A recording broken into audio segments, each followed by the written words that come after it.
जय हिंद दोस्तों, Sandeep tricky math special YouTube channel में आप सभी का स्वागत है। तो बिहार पुलिस न्यू भर्ती 2023 के लिए हम लोग साइंस के बहुत ही महत्वपूर्ण क्वेश्चंस को देखने वाले हैं। तो आज जो है साइंस का महामैराथन के रूप में हम लोग सभी क्वेश्चंस को देखने वाले हैं, जो कि काफ़ी इंपॉर्टेंट सवाल है। ये सवाल ऐसे हैं जो कि बार बार एग्जाम में पूछे जाते हैं, तो आप सभी अंत तक जरूर देखने का प्रयास कीजिएगा। तो चलिए दोस्तों, सेशन को स्टार्ट करते हैं और देखते हैं हम लोग बारी बारी से प्रश्न को।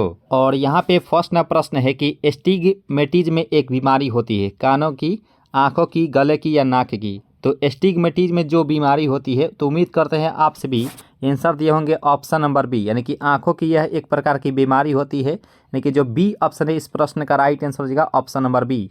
और एक दोस्तों क्वेश्चन पूछा जाता है कि गला, नाक, कानों की जांच के लिए डॉक्टरों के द्वारा कौन सा लेंस व्यवहार किया जाता है। तो उस समय आँख, कान, नाक और गले की जांच के लिए डॉक्टरों के द्वारा जो है वह अवता लेंस का उसमें व्यवहार किया जाता है, याद रखिएगा। और आँख में पाई जाती है रेटिना, तो रेटिना आँख में पाई जाती है, तो इस पर जो है प्रतिबिंब बनता है। तो सर्वप्रथम रेटिना पर कैसा प्रतिबिंब बनता है, तो वास्तविक और उल्टा उसमें प्रतिबिंब बनता है। याद रखिए दोस्तों, वास्तविक और उल्टा जो है सर्वप्रथम प्रतिबिंब बनता है, याद रखिएगा, ठीक है। तो इस प्रश्न का जो राइट आंसर हो जाएगा वह हो जाएगा ऑप्शन नंबर यहाँ पे जो बी ऑप्शन है इस प्रश्न का राइट आंसर हो जाएगा, जो कि एस्टिग्मेटिज में जो बीमारी होती है वह आंखों की होती है। आप सभी अंत तक जोर देखने का प्रयास कीजिए, बहुत ही महत्वपूर्ण ये सेशन है। और यहाँ पे प्रश्न है कि विश्व स्वास्थ्य दिवस कब मनाया जाता है, 7 अप्रैल को, 15 मार्च, 10 अप्रैल या 9 अप्रैल को। देखिए, स्वास्थ्य दिवस जो मनाया जाता है वह 7 अप्रैल को मनाया जाता है, याद रखें दोस्तों। प्रत्येक साल जो है 7 अप्रैल को विश्व स्वास्थ्य दिवस मनाया जाता है। इस प्रश्न का जो राइट आंसर होगा ऑप्शन नंबर यहाँ पे जो ए ऑप्शन है इस प्रश्न का सही आंसर हो जाएगा। और यहाँ पे प्रश्न है कि मेलाकोनाइट किस धातु का खनिज होता है, तांबा, चांदी, मैग्नीशियम या लोहा। तो यहाँ पे इस प्रश्न का सही आंसर क्या होगा दोस्तों कि मेलाकोनाइट जो है किस धातु का खनिज होता है। तो यहाँ पे इसका जो राइट आंसर हो जाएगा यह एक प्रकार की तांबा का धातु का खनिज होता है, यानी कि इस प्रश्न का जो राइट आंसर हो जाएगा वो हो जाएगा ऑप्शन नंबर यहाँ पे जो ए ऑप्शन है इस प्रश्न का राइट आंसर हो जाएगा। और चांदी को यहाँ पे आप देख रहे होंगे स्क्रीन पर, चांदी जो है यह सबसे अच्छा चालक होता है, यानी कि विद्युत का सबसे अच्छा चालक जो होता है वह चांदी ही होता है, याद रखिएगा दोस्तों, ठीक है। और यहाँ पे लोहा आप देख रहे होंगे, तो पूछा जाता है लोहा से रिलेटेड कि हरी साग सब्जियों में जो है वह लोहा धातु उपस्थित रहता है, और लोहा का मुख्य अयस्क जो होता है वह हेमेटाइट होता है। वैसे लोहा का अयस्क जो है हेमेटाइट, मैग्नेटाइट और सिडेराइट होता है, और मुख्य अयस्क कहे तो हेमेटाइट जो है वह लोहा का मुख्य अयस्क के रूप में भी होता है। तो इस प्रश्न का जो राइट आंसर हो जाएगा मेलाकोनाइट जो है किस धातु का खनिज होता है, तो वह तांबा का होता है। इस प्रश्न का जो राइट आंसर हो जाएगा ऑप्शन नंबर ए, ये जो है इस प्रश्न का राइट आंसर हो जाएगा। जब साइंस हम लोग पढ़ ही रहे हैं तो उसका निचोड़ भी देखते हुए चलेंगे। और यहाँ पे प्रश्न है कि किस अम्ल का उपयोग सीसा संचायक बैटरी में किया जाता है। काफ़ी महत्वपूर्ण यह सवाल है कि किस अम्ल का उपयोग सीसा संचायक बैटरी के रूप में किया जाता है, सल्फ्यूरिक एसिड, हाइड्रोक्लोरिक अम्ल, एसिटिक एसिड या नाइट्रिक अम्ल। तो यहाँ पर देखिए इसका जो राइट आंसर हो जाएगा, उम्मीद करते हैं आपसे भी दिए होंगे, इसका आंसर नंबर ए, यानी कि सल्फ्यूरिक एसिड H2SO4, जो कि H2SO4 जो कि बिल्कुल ही सही आंसर हो जाएगा ऑप्शन नंबर ए। और H2SO4 को जो है वह अम्लों का राजा भी कहा जाता है, या प्रयोगशाला का राजा H2SO4 को ही कहा जाता है। हाइड्रोक्लोरिक अम्ल बात करें HCl के बारे में, तो ये हमारे पेटों में पाया जाता है, ठीक है। और सिरका में कौन सा अम्ल पाया जाता है, तो एसिटिक एसिड पाया जाता है, ये भी याद रखिएगा। तो इस प्रश्न का जो राइट आंसर हो जाएगा ऑप्शन नंबर यहाँ पे जो ए ऑप्शन है सल्फ्यूरिक एसिड, जो कि राइट आंसर हो जाएगा ऑप्शन नंबर ए। और यहाँ पे प्रश्न है कि मनुष्य के शरीर में कितना लीटर रुधिर होता है, 1 लीटर, 4 लीटर, 5 से 6 लीटर और 10 लीटर। तो यहाँ पे 5 नंबर प्रश्न का राइट, रुधिर कहने का अर्थ है यहाँ पे रक्त है, रक्त का बात किया गया है। तो यहाँ पे इस प्रश्न का राइट आंसर क्या होगा कि मनुष्य के शरीर के कितना लीटर रुधिर रहता है, तो उसके भार के लगभग 7 से 8% जो है उसमें रक्त होता है, भार के, ठीक है। 100% भार रहता है, उसके 7 से 6% जो है वह उसके रक्त होता है। तो यहाँ पे इस प्रश्न का राइट आंसर क्या होगा, तो वो होता है 5 से 6 लीटर, यानी कि ऑप्शन नंबर यहाँ पे जो सी ऑप्शन है इस प्रश्न का राइट आंसर है 5 से 6% जो है वह रक्त की मात्रा होता है। इस प्रश्न का राइट आंसर हो जाएगा ऑप्शन नंबर सी दोस्तों, सी जो है इस प्रश्न का राइट आंसर हो जाएगा। और यहाँ पर देखिए प्रश्न को कि विद्युत धारा का चुंबकीय प्रभाव सर्वप्रथम अवलोकित किया गया हेनरी के द्वारा ऑस्टेड द्वारा, वोल्टा के द्वारा और फैराडे के द्वारा। तो यहाँ पे इस प्रश्न का राइट आंसर क्या होगा कि विद्युत धारा का चुंबकीय प्रभाव सर्वप्रथम अवलोकित किया गया। तो यहाँ पे 6 नंबर प्रश्न का जो राइट आंसर हो जाएगा वह ऑस्टेड के द्वारा, यानी कि ऑप्शन नंबर यहाँ पे जो बी ऑप्शन है इस प्रश्न का राइट आंसर हो जाएगा। और हम लोगों से पूछा जाता है कि विद्युत धारा का मात्रा क्या होता है, तो वह होता है एम्पियर। एम्पियर को में जो है वह विद्युत धारा को मापा जाता है, ये भी याद रखिएगा दोस्तों। और यहाँ पे फैराड दिया गया है, तो फैराड किसका मात्रक होता है, तो धारिता का मात्रक फैराड होता है, यह भी याद रखिएगा दोस्तों। कैपेसिटर का मात्रक जो है वह फैराडे होता है। और बोल्ट किसका मात्रक होता है, तो विभव तथा विभवांतर का जो मात्रक होता है वह बोल्ट होता है, ये भी याद रखिएगा। तो इस प्रश्न का जो राइट आंसर हो जाएगा ऑप्शन नंबर यहाँ पे जो बी ऑप्शन है इस प्रश्न का सही आंसर हो जाएगा ऑप्शन नंबर बी। दोस्तों चैनल पर अगर नए जुड़े हो तो जरूर ही सब्सक्राइब कर लीजिएगा दोस्तों। और अभी तक अगर वीडियो अगर अच्छी लगी हो तो लाइक जरूर ही कर लीजिएगा दोस्तों, ठीक है, लाइक जरूर ही कर लीजिएगा दोस्तों, ठीक है। इसका अगर पीडीएफ चाहिए तो पीडीएफ आपको टेलीग्राम ग्रुप से ज्वाइन होते हैं तो इसका आंसर की के साथ आपको पीडीएफ दे दिया जाएगा, जहाँ से आप प्रैक्टिस करके आप आसानी से सभी क्वेश्चंस को याद कर सकते हैं, ठीक है। वैसे इसी सेशन में आपको याद कराने की 100% कोशिश करेंगे और आपको याद भी हो जाएगा इसी सेशन में। कभी भी अगर प्रैक्टिस करना चाहते हैं तो पीडीएफ लेकर जो है आप कभी प्रैक्टिस कर सकते हैं। टेलीग्राम ग्रुप का जो लिंक है इसी वीडियो के नीचे डिस्क्रिप्शन बॉक्स में दे दीजिएगा, वहाँ से आप जो है टेलीग्राम ग्रुप ज्वाइन कर लीजिएगा दोस्तों, ठीक है। और यहाँ पे न्यूरॉन एक इकाई होती है, संयोजी ऊतकी, पेशी ऊतकी, एपिथेलियम ऊतकी या तंत्रिका ऊतकी। काफ़ी ये महत्वपूर्ण ये सवाल है कि न्यूरॉन ऊतक होती है, सॉरी न्यूरॉन इकाई होती है। तो देखिए, तो न्यूरॉन जो होती है यह एक प्रकार की तंत्रिका ऊतक का जो है यह एक प्रकार की इकाई होती है। यहाँ पे इसका जो राइट आंसर हो जाएगा ऑप्शन नंबर यहाँ पे जो डी ऑप्शन है इस प्रश्न का राइट आंसर हो जाएगा ऑप्शन नंबर डी। और रक्त कैसा ऊतक होता है हम थोड़ा सा बताने का प्रयास करेंगे कि रक्त तरल संयोजी ऊतक होता है, तरल संयोजी ऊतक होता है, याद रखिएगा दोस्तों। और रक्त का पीएच मान भी पूछ लिया जाता है, तो 7.4 जो है वह रक्त का पीएच मान होता है, जो कि लगभग क्षारीय स्थिति में ये दर्शाता है, ठीक है। क्षार का पीएच मान 7 से अधिक होता है और अम्ल का पीएच मान जो है 7 से कम होता है। और उदासीन विलयन का जो पीएच मान होता है यानी कि 7 होता है, यानी कि पानी का अगर पीएच मान का है तो वह 7 इसका पीएच मान होता है पानी का, यह भी याद रखिएगा। तो इस प्रश्न का जो राइट आंसर हो जाएगा ऑप्शन नंबर डी, यानी कि तंत्रिका ऊतक जो है इस प्रश्न का सही आंसर हो जाएगा। और यहाँ पे प्रश्न है कि ब्लैक होल सिद्धांत का खोज किसके द्वारा की गई। यहाँ पे इस प्रश्न का राइट आंसर क्या होगा कि ब्लैक होल सिद्धांत की जो है खोज वह किसके द्वारा की गई। तो उम्मीद करते हैं आप सभी चारों ऑप्शन को देखकर इसका आंसर भी बता दिए होंगे। तो इसका जो सही आंसर हो जाएगा 8 का वह होता है option number A, S Chandrashekhar जो है इस प्रश्न का सही आंसर हो जाएगा ऑप्शन नंबर ए जो है इस प्रश्न का सही आंसर हो जाएगा। और यहाँ पे प्रश्न है कि शरीर में हीमोग्लोबिन का कार्य है ऑक्सीजन का परिवहन, जीवाणुओं का नाश, रक्ताल्पता का निवारण या लौह का उपयोजन। तो यहाँ पे देखिए चारों ऑप्शन को आप सही से पढ़ लिए हैं। तो इस प्रश्न का राइट आंसर जो हो जाएगा 9 का वह होता है ए, यानी ऑक्सीजन का परिवहन होता है। इस प्रश्न का जो राइट आंसर हो जाएगा ऑप्शन नंबर जो ए ऑप्शन है इस प्रश्न का सही आंसर हो जाएगा। सेशन अगर अच्छी लग रही हो तो लाइक जोड़ ही कीजिएगा दोस्तों, ठीक है। और लास्ट में कमेंट कीजिए कि आपको जो है क्लास कैसी लगी। और यहाँ पे प्रश्न है कि रेडियोधर्मी तत्व जिसका भारत में विशाल भंडार पाया जाता है वह यूरेनियम की पाया जाता है या थोरियम की, प्लूटोनियम या रेडियम की। तो यहाँ पे इसका राइट आंसर क्या होगा कि रेडियोधर्मी तत्व जिसका भारत में विशाल भंडार पाया जाता है वह किसका विशाल भंडार पाया जाता है, तो वह पाया जाता है थोरियम की। इस प्रश्न का जो राइट आंसर हो जाएगा ऑप्शन नंबर यहाँ पे जो बी ऑप्शन है इस प्रश्न का राइट आंसर हो जाएगा ऑप्शन नंबर बी। और यहाँ पे प्रश्न है कि किसी मानव आँख की रेटिना पर बना प्रतिबिंब होता है। तो सबसे जो फर्स्ट नंबर प्रश्न देखे थे उसमें हम बताए थे कि किसी मानव आँख की रेटिना पर जो प्रतिबिंब बनता है वह वास्तविक और उल्टा बनता है। तो वास्तविक और उल्टा किस ऑप्शन में दिया गया है दोस्तों, तो आप सभी ऑप्शन नंबर बी को बता रहे हैं, जो कि बिल्कुल ही सही आंसर हो जाएगा ऑप्शन नंबर बी। सबसे पहले रेटिना पर जो प्रतिबिंब बनता है वह वास्तविक और उल्टा बनता है, उसके बाद जो है रेटिना क्या करता है तो वह सीधा हम लोग को दिखाता है, यानी कि सबसे पहले जो वास्तविक और उल्टा ही प्रतिबिंब बनता है, याद रखिएगा। इस प्रश्न का राइट आंसर हो जाएगा ऑप्शन नंबर बी जो है इस प्रश्न का सही आंसर हो जाएगा। जो भी दोस्तों नए जुड़े होंगे चैनल से जोड़ ही सब्सक्राइब कर लीजिएगा दोस्तों, ठीक है। और यहाँ पे प्रश्न है कि फोटोग्राफिक में उपयोग किया गया प्रकाश संवेदी यौगिक होता है silver nitrate, silver chloride, silver oxide या सिल्वर ब्रोमाइड। तो यहाँ पे इस प्रश्न का राइट आंसर क्या होगा कि फोटोग्राफिक में उपयोग किया गया प्रकाश संवेदी यौगिक कौन सा हो जाएगा। तो देखिए 12 का हो जाएगा ऑप्शन नंबर सी, यानी सिल्वर ब्रोमाइड। इस प्रश्न का राइट आंसर हो जाएगा सिल्वर ब्रोमाइड, यानी कि AgBr। AGBR जो है इस प्रश्न का राइट आंसर हो जाएगा ऑप्शन नंबर सी। सी जो है इस प्रश्न का सही आंसर हो जाएगा। और यहाँ पे 13वां प्रश्न है कि हमारे भोजन में संरचनात्मक खाद्य पदार्थ होता है, तो हमारे भोजन में जो है संरक्षात्मक खाद्य पदार्थ कौन सा होता है। तो चलिए ऑप्शन को देख लेते हैं दोस्तों।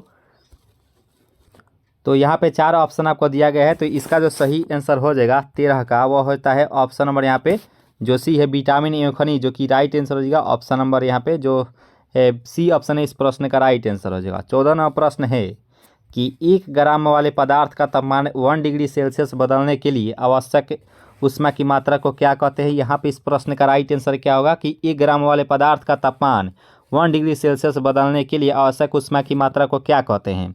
तो 14वां प्रश्न का जो राइट आंसर हो जाएगा इसे विशिष्ट ऊष्मा के नाम से भी जानते हैं, यानी कि जो ए ऑप्शन है इस प्रश्न का राइट आंसर हो जाएगा। और यहाँ पे प्रश्न है कि पीतल किसका मिश्र धातु होता है। तो एक आप सभी को मालूम होगा पिताजी, तो आप सभी हमेशा याद रखेंगे दोस्तों पिताजी, अगर आपको मालूम है तो आप कभी भी नहीं भुला सकते हैं। तो पी से पीतल, पीतल और त से तांबा, ज से जास्ता, यानी कि पीतल का मिश्र धातु कौन सा होता है तो तांबा और जास्ता होता है। तो यहाँ पे पी से पीतल, त से तांबा, ज से जास्ता, यानी कि तांबा और जास्ता होता है। तो देखेंगे किस ऑप्शन में है तांबा और जास्ता, तो ये होता है ऑप्शन नंबर सी में, यानी कि जो सी ऑप्शन है यानी कि तांबा और जास्ता, जो कि राइट आंसर हो जाएगा ऑप्शन नंबर यहाँ पे जो सी ऑप्शन है इस प्रश्न का सही आंसर हो जाएगा। और यहाँ पे 16वां प्रश्न है कि टांका यानी कि शोल्डर जो है किसका मिश्रण होता है। सीसा जास्ता, सीसा और बिस्मत, सीसा जास्ता और सीसा और टीन। यहाँ पे टांका यानी कि शोल्डर का बात किया गया है, तो शोल्डर जो है इसका जो मिश्रण होता है यह होता है सीसा और टीन की, यानी कि जो डी ऑप्शन है इस प्रश्न का राइट आंसर हो जाएगा ऑप्शन नंबर डी जो है इस प्रश्न का सही आंसर हो जाएगा ऑप्शन नंबर डी। और यहाँ पे प्रश्न के सोडा वाटर बनाने के लिए कौन सी गैस प्रयुक्त की जाती है। तो चारों ऑप्शन को सही से देख सकते हैं कि सोडा वाटर बनाने के लिए कौन सी गैस जो है प्रयुक्त की जाती है। तो यहाँ पे 17वां प्रश्न का जो राइट आंसर हो जाएगा वो होता है ऑप्शन नंबर यहाँ पे जो सी ऑप्शन है CO2 यानी कार्बन डाइऑक्साइड, जो कि राइट आंसर हो जाएगा ऑप्शन नंबर सी। सी जो है इस प्रश्न का राइट आंसर हो जाएगा। और यहाँ पे प्रश्न है कि वह उपकरण जो विद्युत ऊर्जा को यांत्रिक ऊर्जा में बदलता है क्या कहलाता है। तो देखिए यहाँ पे विद्युत ऊर्जा को यांत्रिक ऊर्जा में कौन सा जो है बदलता है, तो इसका जो राइट आंसर हो जाएगा 18 का वह विद्युत मोटर जो है इस प्रश्न का राइट आंसर हो जाएगा, यानी कि जो बी ऑप्शन है इस प्रश्न का राइट आंसर हो जाएगा ऑप्शन नंबर बी। और ये विद्युत जनरेटर जो होता है या आंतरिक ऊर्जा को विद्युत ऊर्जा में बदलता है, याद रखिएगा, ठीक है। तो इस प्रश्न का राइट आंसर हो जाएगा ऑप्शन नंबर यहाँ पे जो बी ऑप्शन है इस प्रश्न का सही आंसर हो जाएगा। और यहाँ पे गतिज ऊर्जा का अभिव्यंजक क्या होता है, तो यहाँ पे गतिज ऊर्जा का अभिव्यंजक पूछा गया है, ठीक है। तो 19 का क्या होगा, तो 1/2 mv² होता है। एम जो होता है मास होता है, भी जो है द्रव भी वेग होता है, ठीक है। तो इसका राइट आंसर हो जाएगा ऑप्शन नंबर यहाँ पे जो डी ऑप्शन है इस प्रश्न का राइट आंसर हो जाएगा। और यहाँ पे प्रतिध्वनि किस कारण सुनी जाती है। तो यहाँ पे इस प्रश्न का सही आंसर क्या होगा कि प्रतिध्वनि जो है वह किस कारण सुनी जाती है। तो 20वां प्रश्न का जो राइट आंसर हो जाएगा वह ध्वनि तरंग का परिवर्तन के कारण जो है वह सुनी जा सकती है, यानी कि जो ए ऑप्शन है इस प्रश्न का सही आंसर हो जाएगा। और यहाँ पे 21वां प्रश्न है कि पानी से भरे एक बर्तन में बर्फ़ का एक टुकड़ा तैर रहा है, पूरी बर्फ़ के पिघलने पर बर्तन का जल स्तर में क्या परिवर्तन होगा, बढ़ेगा, घटेगा, अपरिवर्तित रहेगा, कोई नहीं। तो देखिए इसका जो सही आंसर हो जाएगा 21 का वह अपरिवर्तित रहेगा, यानी कि जितना पानी रहेगा उतना ही जो है बर्फ़ गलने के बाद भी उतना ही रहेगा, ठीक है। तो अपरिवर्तित रहेगा, इस प्रश्न का राइट आंसर हो जाएगा ऑप्शन नंबर सी। सी जो है इस प्रश्न का सही आंसर हो जाएगा। आंसर अपना देते हुए चलेगा दोस्तों। और यहाँ पे प्रश्न है कि 2 समांतर दर्पणों के बीच धातु के एक गोले को रखा जाता है, तो इसे बने प्रतिबिंबों की संख्या कितनी होगी। तो यहाँ पे 22वां प्रश्न का राइट आंसर क्या होगा। देखिए मान लीजिए ये 2 समांतर दर्पण है, ठीक है, एक वस्तु यहाँ पे रखा गया है, वस्तु रखा गया है, तो दोनों पे तो प्रतिबिंब बनेगी, तो दोनों प्रतिबिंब बनेगी। मान लीजिए ये प्रतिबिंब यहाँ से जाएगी तो यहाँ से जाएगी, यहाँ से जाएगी, यहाँ से जाएगी, यहाँ से जाएगी, यानी कि इसकी प्रतिबिंब जो है वह अनंत बनेगी, यानी कि असंख्य बनेगी, इन्फिनिटी बनेगी इसकी प्रतिबिंब। तो देखेंगे इन्फिनिटिव कहाँ है, यानी कि असंख्य कहाँ है, तो ये ऑप्शन नंबर डी में दिया गया है, जो कि राइट आंसर हो जाएगा ऑप्शन नंबर डी। डी जो है इस प्रश्न का राइट आंसर हो जाएगा। मान लीजिए देखिए आपको एक बार में नहीं समझ में आता है तो आप खुद बनाकर देखेंगे। मान लीजिए यहाँ पे कोई वस्तु है और इसका प्रतिबिंब इस पर भी बनेगी, इस पर भी बनेगी, इस पर भी बनेगी, इसका प्रतिबिंब अगर यहाँ बनेगी तो यहाँ पे पे ही तो बन सकती है टकरा कर, यही टकराते हुए ये अनंत तक जा सकती है। तो आप कहेंगे बिल्कुल नहीं जा सकती है, तो इसका प्रतिबिंब अनंत बनेगी, असंख्य बनेगी, जिसको हम लोग गिन नहीं सकते हैं। इस प्रश्न का राइट आंसर हो जाएगा ऑप्शन नंबर डी। ठीक है, अगर समझ में आ रही हो तो लाइक जरूर ही कीजिएगा दोस्तों। ठीक है, लाइक करते हैं तो ही बुझा पाता है कि आपके लिए बहुत ही महत्वपूर्ण है, लाइक जरूर ही कीजिएगा दोस्तों अगर वीडियो अच्छी लग रही हो तो। और यहाँ पे प्रश्न है कि सॉर्स बीमारी में अक्षर ए निरूपित करता है, तो ए जो है किसको निरूपित करता है सॉर्स में? तो यहाँ पे 23 नंबर प्रश्न का जो राइट आंसर हो जाएगा दोस्तों वह होता है ऑप्शन नंबर डी, एक्यूट जो है इस प्रश्न का राइट आंसर हो जाएगा ऑप्शन नंबर डी। डी जो है इस प्रश्न का सही आंसर हो जाएगा। और यहाँ पर देखिए प्रश्न को कि डिप्थीरिया बीमारी प्रभावित करती है, आँख, गला, यकृत या अग्नाशय। तो यहाँ पे इस प्रश्न का राइट आंसर क्या होगा दोस्तों कि डिप्थीरिया जो है बीमारी जो है प्रभावित करती है, यह करती है गला को, यानी कि जो बी ऑप्शन है इस प्रश्न का राइट आंसर देगा ऑप्शन नंबर बी। चलिए दोस्तों नेक्स्ट प्रश्न को भी अच्छे से कवर कर लेते हैं। तो यहाँ पर देखिए प्रश्न को कि सरल यांत्रिक लाभ वाले लीवर में होता है। चारों ऑप्शन को आप सही से पढ़ लीजिए, उसके बाद हम लोग आंसर की तरफ चलेंगे। तो यहाँ पे प्रश्न था कि सरल यांत्रिक लाभ वाले लीवर में होता है, तो यह होता है प्रयास और फलक्रम के बीच का भार होता है। ठीक है, यहाँ यानी कि जो बी ऑप्शन है इस प्रश्न का राइट आंसर भी हो जाएगा ऑप्शन नंबर बी। और यहाँ पर देखिए प्रश्न को कि जब लिफ्ट ऊपर की ओर जाती है तो आदमी का भार वास्तविक भार से कम होता है, क्योंकि क्या होता है? तो क्योंकि क्या होता है कि उसकी जो चाल है ऊपर की ओर समरूप होती है, यानी कि जो सी ऑप्शन है इस प्रश्न का राइट आंसर होगा option number C. C is the right answer for this question. और यहाँ पे 27 नंबर प्रश्न है कि निम्नलिखित में से रंग तरंगधैर्य सबसे अधिक होता है, यानी कि किस रंग का जो है तरंगधैर्य सबसे अधिक होता है? तो यहाँ पर देखिए तरंगधैर्य सबसे अधिक किसका होता है? तो ये होता है लाल की, यानी कि ऑप्शन नंबर लगभग 75 से एंगस्ट्रॉम के बराबर होती है लगभग। ठीक है, तो इसका जो राइट आंसर होगा ऑप्शन नंबर यहाँ पे जो ए ऑप्शन है इस प्रश्न का राइट आंसर होगा ऑप्शन नंबर ए। और सबसे कम किसकी होती है? तो बैगनी की होती है। और एक दोस्तों पूछा जाता है कि जब सिग्नल होता है ना दोस्तों, सिग्नल के रूप में किस रंग का व्यवहार किया जाता है? तो इसमें लाल रंग का व्यवहार किया जाता है सिग्नल, क्योंकि इसका जो है प्रकीर्णन अधिक नहीं हो पाता है। ठीक है, इसका जो राइट आंसर होगा ऑप्शन नंबर जो ए ऑप्शन है इस प्रश्न का राइट आंसर होगा लाल। और यहाँ पे 28 नंबर प्रश्न है कि 1 माइक्रोन किसके बराबर होता है? तो चार ऑप्शन का आप सही से देख सकते हैं। तो देखिए इसका जो राइट आंसर होगा ऑप्शन नंबर यहाँ पे जो डी ऑप्शन है 0.001 मिमी, जो कि राइट आंसर होगा ऑप्शन नंबर यहाँ पे जो डी ऑप्शन है इस प्रश्न का सही आंसर हो जाएगा। और यहाँ पे प्रश्न है कि सभी गैस शून्य आयतन प्राप्त करते हैं तब तक तापक्रम घटाया जाता है। यहाँ पे इस प्रश्न का राइट आंसर क्या होगा कि सभी गैस शून्य आयतन प्राप्त करते हैं जब तापक्रम को घटाया जाता है। तो इसका जो सही आंसर हो जाएगा 29 का, वह होता है ऑप्शन नंबर सी, यानी कि 273 डिग्री सेल्सियस होता है। 273 डिग्री सेल्सियस होता है, जो कि ऑप्शन नंबर सी में दिया गया है, जो कि बिल्कुल ही सही आंसर हो जाएगा ऑप्शन नंबर सी। और एसिड जो है अम्ल बदलता है, तो अम्ल जो है क्या करता है दोस्तों? तो अम्ल जो है वह नीले लिटमस पत्र को लाल कर देता है, यानी कि ऑप्शन नंबर यहाँ पर जो ए ऑप्शन है इस प्रश्न का राइट आंसर होगा ऑप्शन नंबर ए। और छाल जो है लाल लिटमस पत्र को नीला कर देता है। तो ठीक है, तो यहाँ पे इसका जो राइट आंसर होगा ऑप्शन नंबर ए है, इस प्रश्न का राइट आंसर होगा ऑप्शन नंबर ए।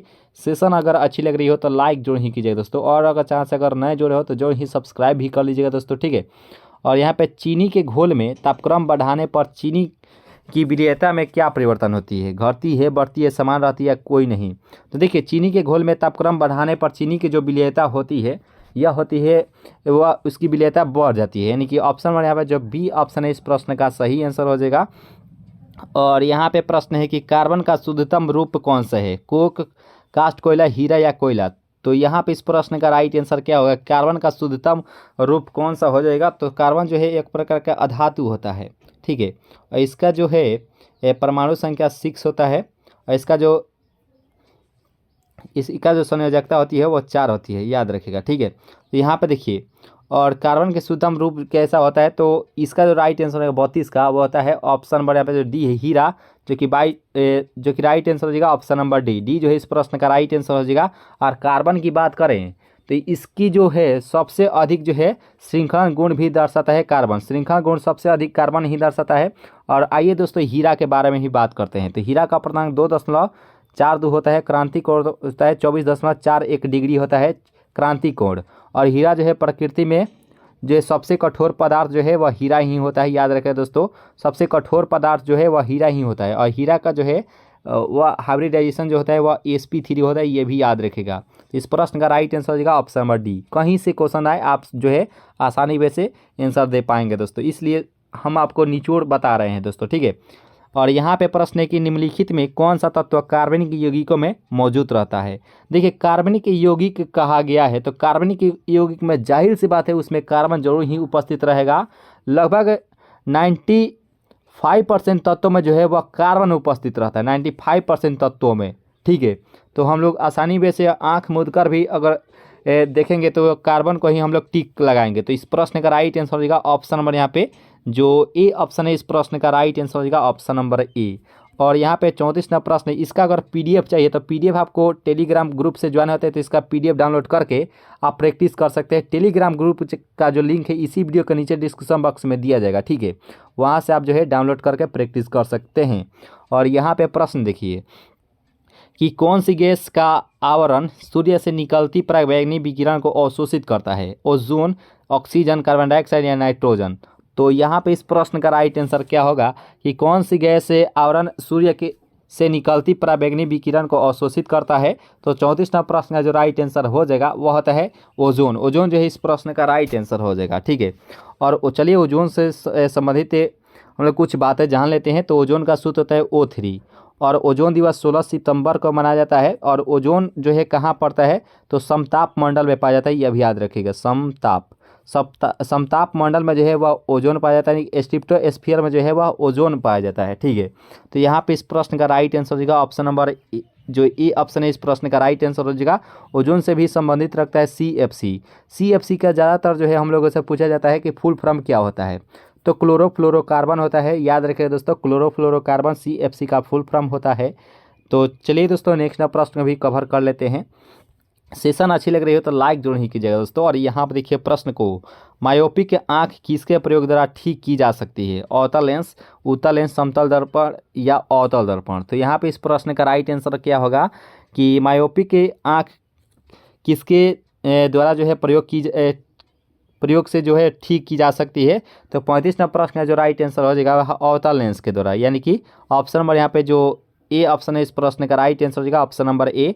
चलिए यहाँ पे अवतल दर्पण के भी बारे में बात कर लेते हैं थोड़ा सा दोस्तों। आपको मालूम होगा कि हजामती दर्पण में इस अवतल दर्पण का ही प्रयोग किया जाता है और गाड़ियों के हेडलाइट में जो है अवतल दर्पण का ही प्रयोग किया जाता है। और अवतल दर्पण में जो बाना प्रतिबिंब होता है वह बड़ा होता है, यह भी याद रखेगा। और चलिए उत्तल दर्पण के भी बारे में थोड़ा सा डिस्कस करेंगे। तो उत्तल दर्पण में जो है पक्ष दर्पण यानी कि गाड़ियों के साइड मिरर में जो है उत्तल दर्पण का ही प्रयोग किया जाता है, यह भी याद रखिएगा दोस्तों, ठीक है। तो इस प्रश्न का राइट आंसर होगा ऑप्शन नंबर यहाँ पे जो ए ऑप्शन है कि मायोपिक आँख जो है अवतल लेंस से प्रयोग द्वारा जो है वह ठीक की जा सकती है, यानी कि जो ए ऑप्शन है इस प्रश्न का सही आंसर हो जाएगा ऑप्शन नंबर। और यहाँ पे फर्स्ट ना प्रश्न है कि एंजाइम मूलतः क्या होता है, वसा, शर्करा, प्रोटीन या विटामिन। तो यहाँ पे इस प्रश्न का राइट आंसर क्या होगा कि एंजाइम जो है मूलतः क्या होता है। तो यह एक प्रकार की प्रोटीन होता है, यानी कि इस प्रश्न का राइट आंसर हो जाएगा ऑप्शन नंबर यहाँ पे जो सी ऑप्शन है, इस प्रश्न का राइट आंसर हो जाएगा। और यहाँ पे दूसरा का प्रश्न है कि अतिचालक एक ऐसा पदार्थ है जिसमें होती है अत्यधिक प्रतिरोधकता, शून्य प्रतिरोधकता, उपरिमित प्रतिरोधकता या ऋणात्मक प्रतिरोधकता। तो यहाँ पे इस प्रश्न का राइट आंसर क्या हो कि अतिचालक एक ऐसा पदार्थ है जिसमें इसमें शून्य प्रतिरोधकता होती है, यानी कि ऑप्शन नंबर यहाँ पे जो बी ऑप्शन है, इस प्रश्न का राइट आंसर हो जाएगा option number B is the right answer for this question.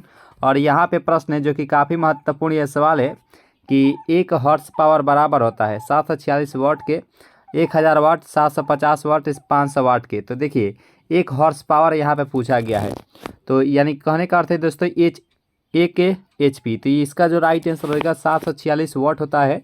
इस प्रश्न का जो राइट आंसर हो जाएगा ऑप्शन नंबर यहाँ पे जो ए ऑप्शन है, इस प्रश्न का सही आंसर हो जाएगा। और शक्ति का जो मात्रक होता है वह वाट में मापा जाता है, ये भी याद रखिएगा दोस्तों, शक्ति का मात्रक वाट होता है, ठीक है। तो इस प्रश्न का राइट आंसर हो जाएगा ऑप्शन नंबर ए। और यहाँ पे फोर्थ ना प्रश्न है कि वायुमंडलीय दाब में आकस्मिक गिरावट दर्शाता हो तूफानी मौसम, स्वच्छ एवं साफ मौसम, आर्द्र मौसम या शुष्क मौसम। तो यहाँ पे इस प्रश्न का राइट आंसर क्या होगा कि वायुमंडलीय दाब में आकस्मिक गिरावट क्या दर्शाता है? तो यह इसका जो राइट आंसर हो जाएगा वह तूफानी मौसम को दर्शाता है। इस प्रश्न का जो राइट आंसर हो जाएगा वह जाएगा ऑप्शन नंबर ए जो है इस प्रश्न का सही आंसर हो जाएगा। जो भी दोस्त नए जुड़ेंगे चैनल से जोड़ ही सब्सक्राइब कर लीजिएगा दोस्तों, और वीडियो को जो है लाइक जोड़ ही कर लीजिएगा दोस्तों, ठीक है। और यहाँ पे देखिए प्रश्न को कि प्रेरकत्व की इकाई क्या होती है। काफ़ी महत्वपूर्ण ये सवाल है कि सेल्फ इंडक्शन यानी कि स्वप्रेरकत्व के ही या प्रेरकत्व का है, ठीक है।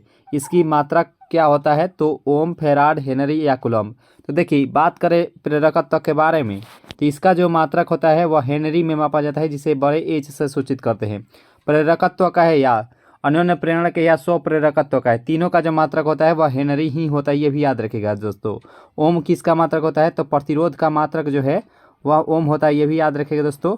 और धारा का मात्रक क्या होता है? तो धारा का मात्रक एम्पियर में मापा जाता है, ये भी याद रखिएगा दोस्तों। धारा का मात्रक एम्पियर में मापा जाता है।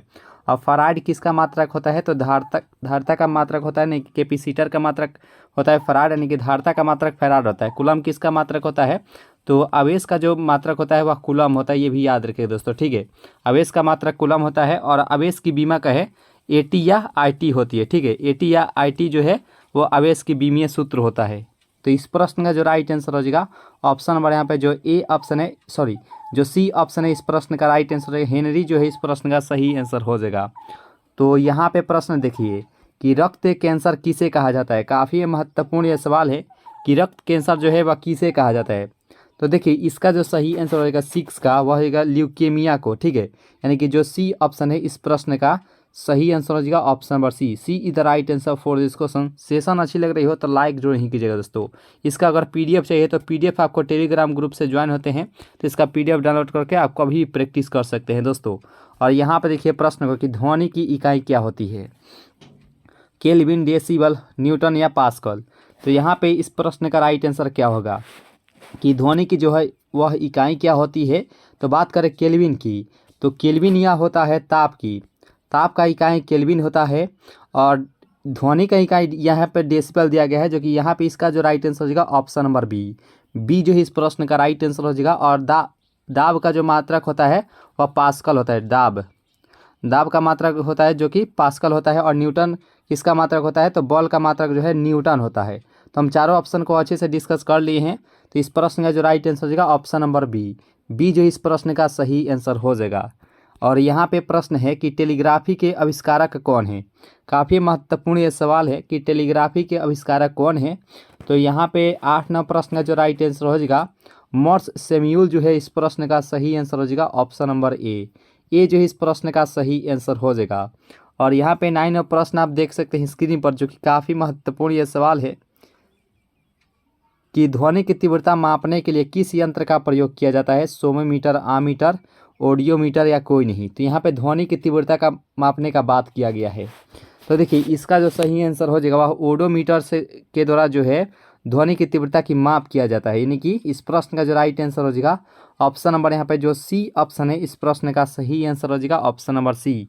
सेशन अच्छी लग रही हो तो लाइक जरूर ही कीजिएगा दोस्तों। और यहाँ पर देखिए प्रश्न को कि शुष्क सेल होता है, चतुर्थ सेल, प्राथमिक सेल, द्वितीयक सेल यानी कि और डी है कोई नहीं। तो यहाँ पे शुष्क सेल का बात किया गया है।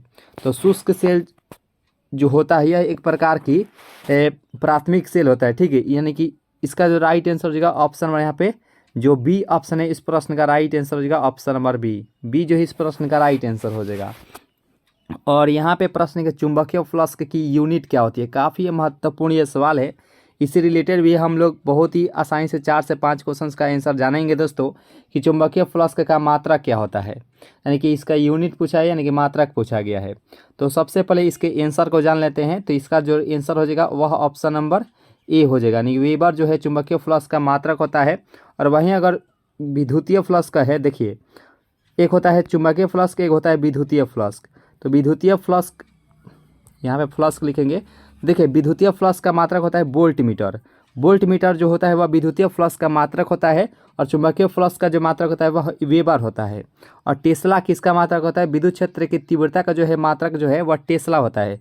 एम्पियर तो जानते ही हैं कि धारा का मात्रक एम्पियर होता है। और विद्युत क्षेत्र की तीव्रता का जो मात्रक होता है वह टेस्ला होता है। वाट को जानते ही हैं कि शक्ति का मात्रक वाट होता है, ठीक है। पावर का मात्रक वाट होता है, ये भी याद रखिएगा। तो इस प्रश्न का जो राइट आंसर हो जाएगा ऑप्शन नंबर ए ए जो है इस प्रश्न का राइट आंसर हो जाएगा। जब हम लोग साइंस देख ही रहे हैं तो उसका निचोड़ भी देख लेंगे बहुत ही आसानी से। और यहाँ पर देखिए प्रश्न को कि विद्युत ऊर्जा की इकाई क्या होती है। काफ़ी महत्वपूर्ण ये सवाल है कि विद्युत ऊर्जा की इकाई क्या होती है, वोल्ट, वॉट, किलोवाट या किलोवाट घंटा। देखिए इसका जो सही आंसर 12 का वह किलोवाट घंटा होता है, जो कि ऊर्जा का व्यवसायिक मात्रक भी होता है और ऊर्जा का जो है सबसे बड़ा जो मात्रक होता है वह किलोवाट घंटा ही होता है, ये भी याद रखिएगा दोस्तों। वैसे बात करें साधारण इसके मात्रक की तो साधारण जो मात्रक होता है वह जूल होता है, ये भी याद रखिए दोस्तों। और इलेक्ट्रॉन वोल्ट जो है वह भी ऊर्जा का मात्रक होता है, इलेक्ट्रॉन वोल्ट जो है वह भी ऊर्जा का मात्रक ही होता है।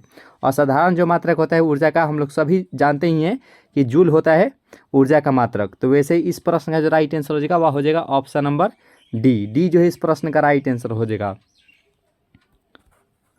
तो यहाँ पे वाट है, यहाँ पे वोल्ट है। तो वाट का तो जानते ही हैं कि शक्ति, और वोल्ट का बात कर लेते हैं। तो विभव तथा विभवांतर का जो मात्रक होता है वह वोल्ट होता है, ये भी याद रखिएगा दोस्तों। इस प्रश्न का राइट आंसर होगा ऑप्शन नंबर डी। और यहाँ पर देखिए प्रश्न को कि प्रतिरोध की यूनिट क्या होती है। तो प्रतिरोध को सबसे पहले हम लोग देखे थे कि प्रतिरोध का जो यूनिट होती है वह ओम होती है। ओम जो है जिसे उल्टा लोटा से हम लोग सूचित करते हैं, तो ओम इसका मात्रक होता है। अगर पूछ दे हम लोगों से कि प्रतिरोधकता का मात्रक क्या होता है, तो हम लोग बहुत ही आसानी से यहाँ पे हम लोग बता सकेंगे कि प्रतिरोधकता का मात्रक क्या होता है। तो जिस प्रकार से यहाँ पे ता जुड़ा है तो उसमें भी हम लोग एम जोड़ देंगे, यानी कि ओम मीटर जो है वह प्रतिरोधकता का मात्रक होता है। ओम मीटर जो है वह प्रतिरोधकता का मात्रक होता है। ये से भी हम लोग जान चुके हैं। वोल्ट, विभव तथा विभवांतर, वाट शक्ति, एम्पियर धारा। और यहाँ पे प्रश्न है कि वायुमंडल में बादलों के तैरने का क्या कारण होता है। कम ताप, कम वेग, कम घनत्व या कम दाब। तो यहाँ पे इस प्रश्न का राइट आंसर क्या होगा कि वायुमंडल में बादलों के तैरने का क्या कारण होता है। काफ़ी अच्छा सवाल है। तो देखिए इसका जो सही आंसर हो जाएगा उसका कम घनत्व होता है, यानी कम डेंसिटी होता है। इस प्रश्न का जो राइट आंसर हो जाएगा वह हो जाएगा ऑप्शन नंबर यहाँ पे जो डी ऑप्शन है। इस प्रश्न का सही आंसर हो जाएगा option number D. D is the right answer for this question. और यहाँ पे 15वां प्रश्न है कि मानव नेत्र की दूरदृष्टि को क्या कहा जाता है। तो यहाँ प्रश्न आप सही से पढ़ लीजिए कि मानव नेत्र की दूरदृष्टि को क्या कहा जाता है। तो चलिए ऑप्शन को भी देख लेते हैं दोस्तों। तो ऑप्शन है मायोपिया, मोतियाबिंद, रतौंधी या हाइपरमेट्रोपिया। तो देखिए दूरदृष्टि दोष का है दोस्तों, तो उसमें जो है हाइपरमेट्रोपिया कहते हैं, यानी कि इसका जो राइट आंसर हो जाएगा ऑप्शन नंबर यहाँ पे जो डी ऑप्शन है इस प्रश्न का राइट आंसर हो जाएगा। रतौंधी विटामिन ए के कमी से होता है, ठीक है। और यहाँ पे मायोपिया है। मायोपिया से क्या तात्पर्य है, तो यह निकट दृष्टि दोष होता है। इस प्रश्न का राइट आंसर जो हो जाएगा वह हो जाएगा ऑप्शन नंबर बी। बी जो है इस प्रश्न का राइट आंसर हो जाएगा। और इससे रिलेटेड भी क्वेश्चन पूछ लिया जाता है कि निकट दृष्टि दोष में क्या क्या होता है। तो देखिए निकट दृष्टि दोष में निकट की वस्तुएं स्पष्ट दिखाई देती है और दूर की नहीं। और वहीं इसको दूर करने के लिए, यानी कि निकट दृष्टि दोष को दूर करने के लिए अवतल लेंस का व्यवहार भी किया जाता है। आप सभी को मालूम होगा कि अवतल लेंस का व्यवहार किया जाता है। दीर्घ दृष्टि दोष में क्या होता है, तो इसमें जो है दूर की वस्तुएं स्पष्ट दिखा देती है और नज़दीक की नहीं। तो इसको दूर करने के लिए उत्तल लेंस का व्यवहार किया जाता है, ठीक है। उत्तल लेंस का व्यवहार दीर्घ दृष्टि दोष में किया जाता है। वर्णंधता से रिलेटेड भी क्वेश्चन पूछ लिया जाता है कि वर्णंधता से ग्रसित व्यक्ति जो है किस रंग में जो है अपना नहीं दर्शा सकता है कि कौन सा रंग हरा है और कौन सा रंग लाल है। तो हरा और लाल में नहीं पहचान पाता है, ठीक है, वर्णंधता से ग्रसित व्यक्ति। तो इस प्रश्न का जो राइट आंसर हो जाएगा ऑप्शन नंबर बी। बी जो है इस प्रश्न का राइट आंसर हो जाएगा। और यहाँ पे प्रश्न है कि निम्नलिखित में से कौन सा जल संक्रामक रोग है। हैजा, प्रतिस्याय, शीत ज्वर या चेचक। तो यहाँ पे जल संक्रामक रोग का बात किया गया है, तो यह होता है हैजा। हैजा जो है इस प्रश्न का राइट आंसर हो जाएगा ऑप्शन नंबर ए। ए जो है इस प्रश्न का राइट आंसर हो जाएगा। सेशन अगर अच्छी लग रही हो तो लाइक जरूर ही कीजिएगा दोस्तों। और चैनल से अगर नए जुड़े हो तो जरूर ही सब्सक्राइब भी कर लीजिएगा, ठीक है। सब्सक्राइब कर लीजिएगा और लाइक तो जरूर ही कर लीजिएगा दोस्तों, सेशन अगर अच्छी लग रही हो तो। और यहाँ पे प्रश्न देखिए कि दूरदृष्टि से पीड़ित व्यक्ति की स्पष्ट दृष्टि की न्यूनतम दूरी क्या होती है। यहाँ पे अगर दूरदृष्टि भी नहीं रहता तो स्पष्ट दृष्टि की न्यूनतम दूरी हम लोग मुँह ज़बानी ही जानते हैं कि 25 सेंटीमीटर होता है। इस प्रश्न का राइट आंसर हो जाएगा ऑप्शन नंबर सी। सी जो है इस प्रश्न का राइट आंसर हो जाएगा। और टिबिया अस्थि डैश में होती है, कपाल, भुजा, पैर या जांघ। तो यहाँ पे टिबिया नामक अस्थि जो है हड्डी वह कहाँ होती है आपको बताना है। तो यह पैर में होती है। इस प्रश्न का राइट आंसर हो जाएगा ऑप्शन नंबर सी। और जांघ में फीमर होती है जो कि सबसे मजबूत भी होती है, ये भी याद रखिएगा। अब विटामिन ई की कमी से निर्मित रोग कौन सा हो जाएगा? अंधापन, रिकेट्स, जनन क्षमता में कमी या बेरी। तो यहाँ पे अंधापन जो होता है विटामिन ए के कमी से, रिकेट्स होता है विटामिन डी के कमी से, जनन क्षमता की कमी ये विटामिन ई की कमी से, बेरी विटामिन बी के कमी से। तो देखेंगे किस ऑप्शन में है, तो हम लोग ऑप्शन नंबर यहाँ पे सी के साथ जाएंगे। देखिए जनन क्षमता में कमी विटामिन ई के कारण होता है, यानी कि जिसे हम लोग बांझपन कहते हैं या नापुंसकता के नाम से भी हम लोग जानते हैं, ठीक है। तो इस प्रश्न का राइट आंसर हो जाएगा ऑप्शन नंबर सी जो है इस प्रश्न का राइट आंसर हो जाएगा। विटामिन सी के कमी से कौन सा रोग होता है? तो स्कॉर्बी रोग होता है। और विटामिन के कमी से कौन सा रोग होता है? तो रक्त का थाका न होना, ठीक है। तो हम लोग सभी विटामिन को आसानी बेस से जान चुके हैं। तो इस प्रश्न का राइट आंसर हो जाएगा ऑप्शन नंबर सी।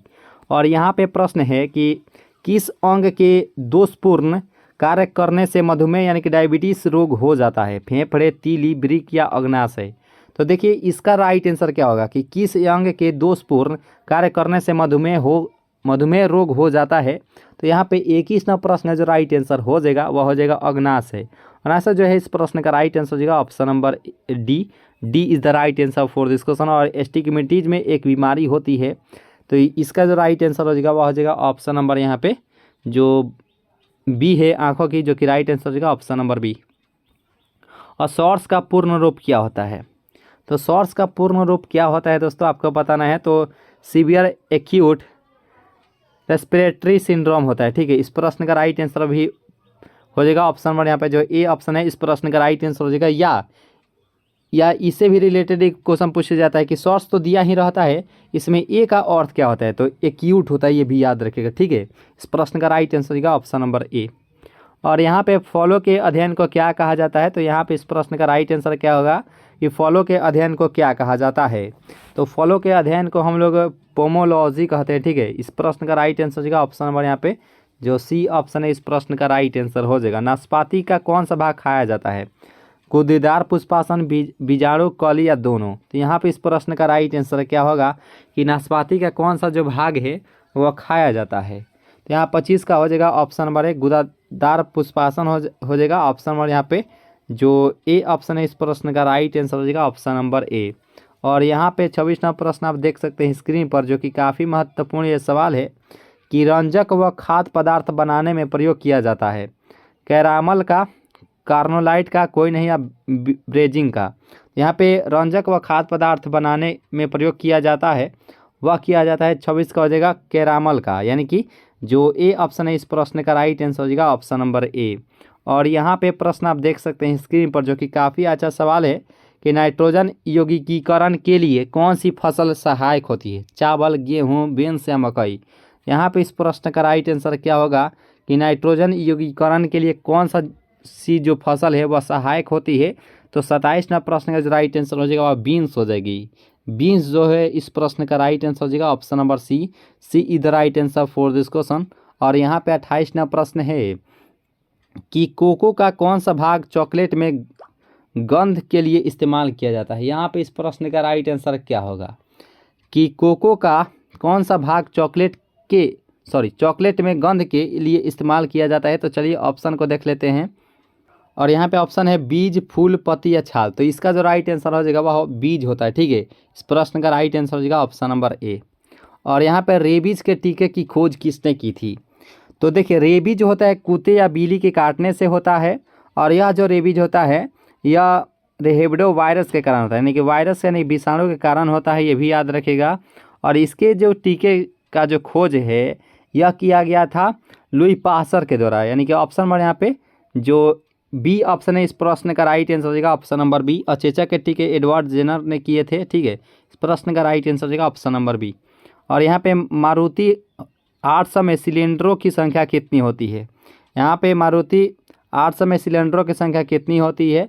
तो यहाँ पे 30वां प्रश्न का जो राइट आंसर हो जाएगा वह 3 होती है, ठीक है। इस प्रश्न का राइट आंसर हो जाएगा ऑप्शन नंबर बी।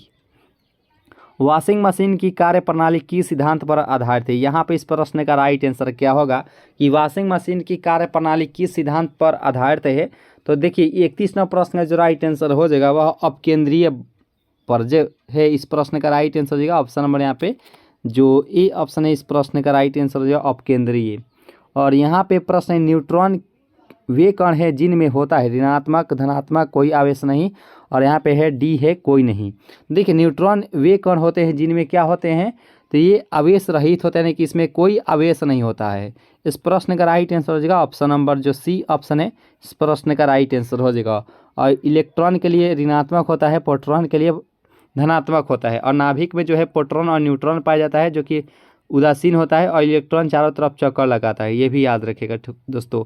और यहाँ पे पॉजिट्रॉन की खोज किसने की थी, रदरफोर्ड, जे थॉमसन, एंडरसन या चैडविक। देखिए पॉजिट्रॉन की खोज जो है किसके द्वारा किया गया था, तो 33वां प्रश्न का जो राइट आंसर हो जाएगा एंडरसन के द्वारा। ठीक है, यहाँ पे इस प्रश्न का राइट आंसर हो जाएगा ऑप्शन नंबर यहाँ पे जो डी ऑप्शन है, इस प्रश्न का सही आंसर हो जाएगा। समस्थानिक परमाणुओं में क्या होते हैं, यहाँ पे इस प्रश्न का राइट आंसर क्या होगा, समस्थानिक परमाणुओं में क्या होती है, तो इसमें जो है प्रोटॉनों की संख्या समान होती है। ठीक है, यहाँ पे इस प्रश्न का राइट आंसर हो जाएगा ऑप्शन नंबर यहाँ पे जो ए ऑप्शन है, इस प्रश्न का सही आंसर हो जाएगा ऑप्शन नंबर ए। सेशन अच्छी लग रही हो तो लाइक जरूर ही कीजिएगा दोस्तों, और जो भी दोस्त नए जुड़ेंगे चैनल से जरूर ही सब्सक्राइब कर लीजिएगा। और यहाँ पे एल्केन का सूत्र क्या होता है, काफ़ी महत्वपूर्ण ये सवाल है कि एल्केन का सूत्र क्या होता है दोस्तों। देखिए जब भी दोस्तों एल्केन का है, एक होता है एल्केन, यहाँ पे लिखकर थोड़ा सा बताने का प्रयास करेंगे। एल्केन एक एल्कीन होता है और एक एल्काइन होता है, यहाँ पे लिखेंगे एल्काइन हो गया। ठीक है, तीन होता है एल्केन एल्कीन एल्काइन। तो एल्केन का होता है CnH2n+2, ये होता है एल्केन का सूत्र। इसमें जब 2 हटा देंगे तो ये होता है एल्कीन का सूत्र, यानी कि CnH2n, ये एल्कीन का सूत्र, यानी कि एल्केन का ये सूत्र हो जाएगा ये एल्कीन का, और इसमें अगर -2 जोड़ देंगे तो ये हो जाएगा एल्काइन का, यानी कि CnH2n और -2, ये होता है एल्काइन का सूत्र। तो हम लोग आसानी से बता सकते हैं कि एल्केन का सूत्र क्या होता है, एल्कीन का सूत्र क्या होता है, और जो है एल्काइन का सूत्र क्या होता है। तो यहाँ पे हम लोगों से पूछा गया है कि एल्केन का सूत्र क्या होता है, तो CnH2n+2 जो कि ऑप्शन नंबर बी में दिया गया है, जो कि बिल्कुल सही आंसर हो जाएगा ऑप्शन नंबर बी जो इस प्रश्न का राइट आंसर हो जाएगा। एल्कीन का सूत्र ये हो जाएगा, और एल्काइन में अगर 2 जोड़ देंगे तो ये एल्काइन का सूत्र हो जाता है। ठीक है, इस प्रश्न का राइट आंसर होगा ऑप्शन नंबर बी। और आधुनिक आवर्त सारणी आधारित है अणु भार पर, परमाणु भार पर, परमाणु क्रमांक पर या न्यूट्रॉनों पर। तो यहाँ पे इस प्रश्न का राइट आंसर क्या होगा कि आधुनिक आवर्त सारणी आधारित होती है। तो देखिए 36वां प्रश्न का जो राइट आंसर हो जाएगा वह हो जाएगा ऑप्शन नंबर सी, परमाणु क्रमांक पर जो है आधारित होती है, यानी कि इस प्रश्न का जो राइट आंसर हो जाएगा ऑप्शन नंबर जो सी ऑप्शन है, इस प्रश्न का सही आंसर हो जाएगा ऑप्शन नंबर सी। इसका अगर PDF चाहिए तो PDF आपको टेलीग्राम ग्रुप से ज्वाइन होते हैं तो इसका PDF डाउनलोड करके आप कभी भी प्रैक्टिस कर सकते हैं। टेलीग्राम ग्रुप का जो लिंक है इसी वीडियो के नीचे डिस्क्रिप्शन बॉक्स में दिया जाएगा, वहाँ से आप जो है टेलीग्राम ग्रुप का से ज्वाइन होकर आप PDF को ले सकते हैं आंसर की के साथ, और कभी भी जो है आप उसका प्रैक्टिस कर सकते हैं।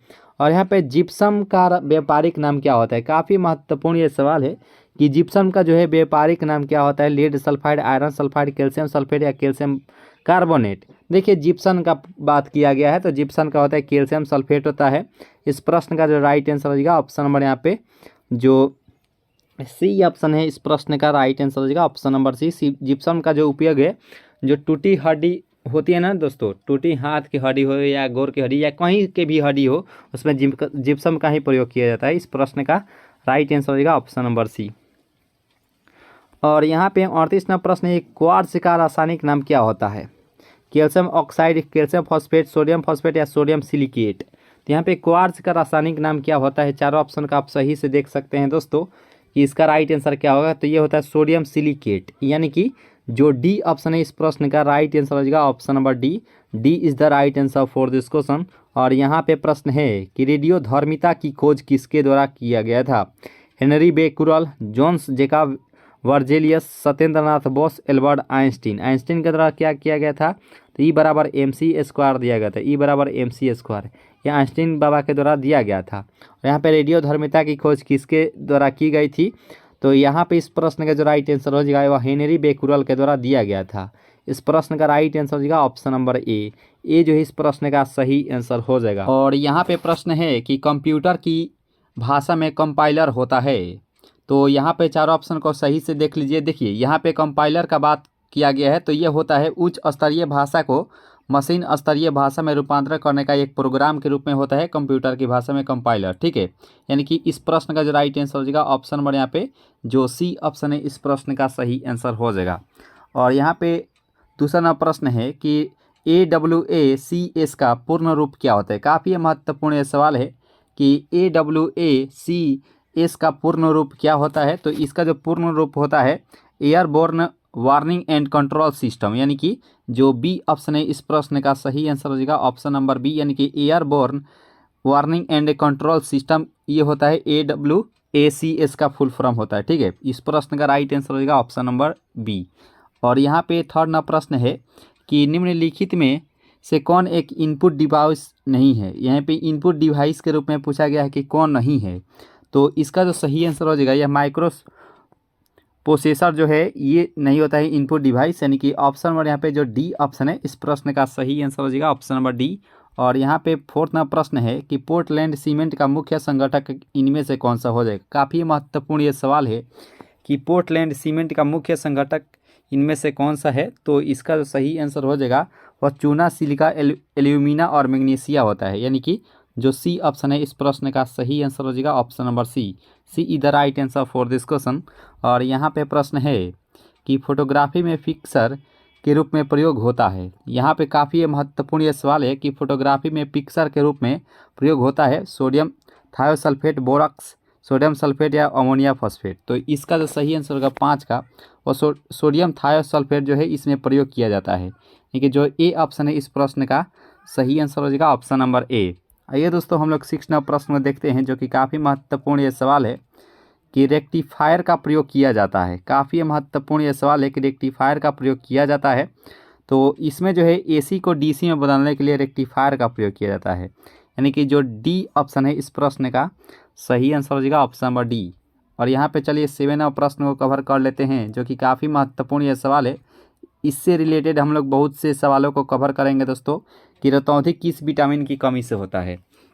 तो सबसे पहले इसके आंसर जान लेंगे कि रतौंधी जो है यह विटामिन ए के कमी के कारण होता है, जिसके रासायनिक नाम होता है रेटिनॉल। यानी कि विटामिन ए का रासायनिक नाम क्या होता है तो रेटिनॉल होता है, यानी कि जो ए ऑप्शन है इस प्रश्न का राइट आंसर हो जाएगा। और विटामिन बी के कमी से बेरी नामक रोग होता है, याद रखें दोस्तों। और विटामिन B12 में जो है वह कोबाल्ट धातु पाया जाता है, याद रखें दोस्तों। विटामिन B12 में कौन सा धातु पाया जाता है तो कोबाल्ट नामक धातु पाया जाता है। और विटामिन डी के कमी से रिकेट्स नामक रोग होता है। और विटामिन सी के कमी से जो है वह स्कर्वी रोग होता है। ठीक है, तो इस प्रश्न का जो राइट आंसर हो जाएगा ऑप्शन नंबर यहाँ पे जो ए ऑप्शन है इस प्रश्न का सही आंसर हो जाएगा। और यहाँ पे देखिए 8 नंबर प्रश्न को कि स्थिर पानी में मिट्टी का तेल डालने पर मच्छर कम होते हैं क्योंकि क्या होता है। तो इस प्रश्न का राइट आंसर क्या होगा कि स्थिर पानी में मिट्टी का तेल डालने पर मच्छर कम होते हैं क्योंकि इसमें क्या होता है कि लार्वा के सांस में बांधा डालता है। ठीक है, ये यानी कि इस प्रश्न का जो राइट आंसर हो जाएगा, यानी कि जो सी ऑप्शन है इस प्रश्न का सही आंसर हो जाएगा ऑप्शन नंबर सी। सी जो है इस प्रश्न का राइट आंसर हो जाएगा। और यहाँ पे 9वां प्रश्न है कि कंप्यूटर में प्रयुक्त असेंबली की भाषा होती है। यहाँ पे इस प्रश्न का राइट आंसर क्या होगा कि कंप्यूटर में प्रयुक्त असेंबली भाषा होती है। तो 9वां प्रश्न का जो राइट आंसर हो जाएगा केवल बाइनरी संख्या। अब बाइनरी संख्या कौन सी होती है तो 0 और 1 जो है इसमें बाइनरी संख्या के रूप में होती है, यानी कि कंप्यूटर की जो भाषा समझता है 0 और 1 ही भाषा वो समझता है। ठीक है, बाइनरी संख्या वही होती है, यानी कि जो बी ऑप्शन है इस प्रश्न का राइट आंसर हो जाएगा ऑप्शन नंबर बी। इसका अगर PDF चाहिए तो PDF आपको टेलीग्राम ग्रुप से ज्वाइन होते हैं तो इसका PDF डाउनलोड करके आप प्रैक्टिस कर सकते हैं। आंसर के साथ आपको ये PDF प्रोवाइड किया जाएगा, जहाँ से आप कभी भी जो है PDF डाउनलोड करके प्रैक्टिस कर सकते हैं। और यहाँ पर देखिए प्रश्न को कि इनमें से कौन सा रोग वैक्सीन द्वारा नहीं रोका जा सकता है। काफ़ी महत्वपूर्ण ये सवाल है कि इनमें से कौन सा जो रोग है वह वैक्सीन द्वारा नहीं रोका जा सकता है तो वह मधुमेह होता है। मधुमेह जो है वह जो वैक्सीन के कारण जो है वह नहीं रोका जा सकता है, याद रखें दोस्तों। यानी कि इस प्रश्न का राइट आंसर हो जाएगा मधुमेह। आइए दोस्तों हम लोग 11वां प्रश्न को देखते हैं। और यहाँ पे 11वां प्रश्न है कि स्पॉन्डिलिटीज नामक रोग किस अंग को प्रभावित करता है। तो यहाँ पे फेफड़ा, वृक्क, मेरुदंड या मस्तिष्क गुहा। स्पॉन्डिलिटीज जो है यह जो प्रभावित जो करता है इसका जो राइट आंसर हो जाएगा वह मेरुदंड को करता है, यानी कि इस प्रश्न का राइट आंसर हो जाएगा ऑप्शन नंबर सी। और यहाँ पे प्रश्न देखिए कि वॉशिंग सोडा यानी कि धोने का सोडा क्या होता है। Sodium chloride, sodium carbonate, sodium bicarbonate और कैल्शियम कार्बोनेट। तो यहाँ पे देखिए वॉशिंग सोडा का बात किया गया है तो ये होता है सोडियम कार्बोनेट, यानी कि जो बी ऑप्शन है इस प्रश्न का राइट आंसर हो जाएगा ऑप्शन नंबर बी। और खाने वाला सोडा क्या होता है, तो सोडियम बाइकार्बोनेट। सोडियम बाइकार्बोनेट ये खाने वाला सोडा होता है, और धोने वाला सोडा जो है सोडियम कार्बोनेट होता है, ये भी याद रखिएगा। यानी कि जो बी ऑप्शन है इस प्रश्न का राइट आंसर हो जाएगा। और यहाँ पे प्रश्न है कि रासायनिक यौगिक का सबसे छोटा संभावी यूनिट कौन सा हो जाएगा, ये परमाणु, इलेक्ट्रॉन, अणु या प्रोटॉन। तो यहाँ पे इस प्रश्न का राइट आंसर क्या होगा कि रासायनिक यौगिक का सबसे छोटा प्रभावी यूनिट क्या होता है, तो यह होता है अणु। यानी कि ऑप्शन नंबर यहाँ पे जो डी ऑप्शन है इस प्रश्न का सही आंसर हो जाएगा ऑप्शन नंबर डी। और यहाँ पे 14 नंबर प्रश्न को आप सही से देख सकते हैं स्क्रीन पर, जो कि काफ़ी महत्वपूर्ण ये सवाल है कि फोटोग्राफी के उपयोग हाइपो रासायनिक रूप से क्या होता है, सिल्वर बोरोबाइड यानी कि AgBr, sodium thiosulphate, sodium phosphate या सिल्वर नाइट्रेट। तो यहाँ पे इस प्रश्न का राइट आंसर क्या होगा कि फोटोग्राफी के उपयोगी हाइपो रासायनिक रूप से क्या होता है, तो यह एक प्रकार का सोडियम थायोसल्फेट होता है। यानी कि जो बी ऑप्शन है इस प्रश्न का राइट आंसर हो जाएगा option number B. B is the right answer for this question.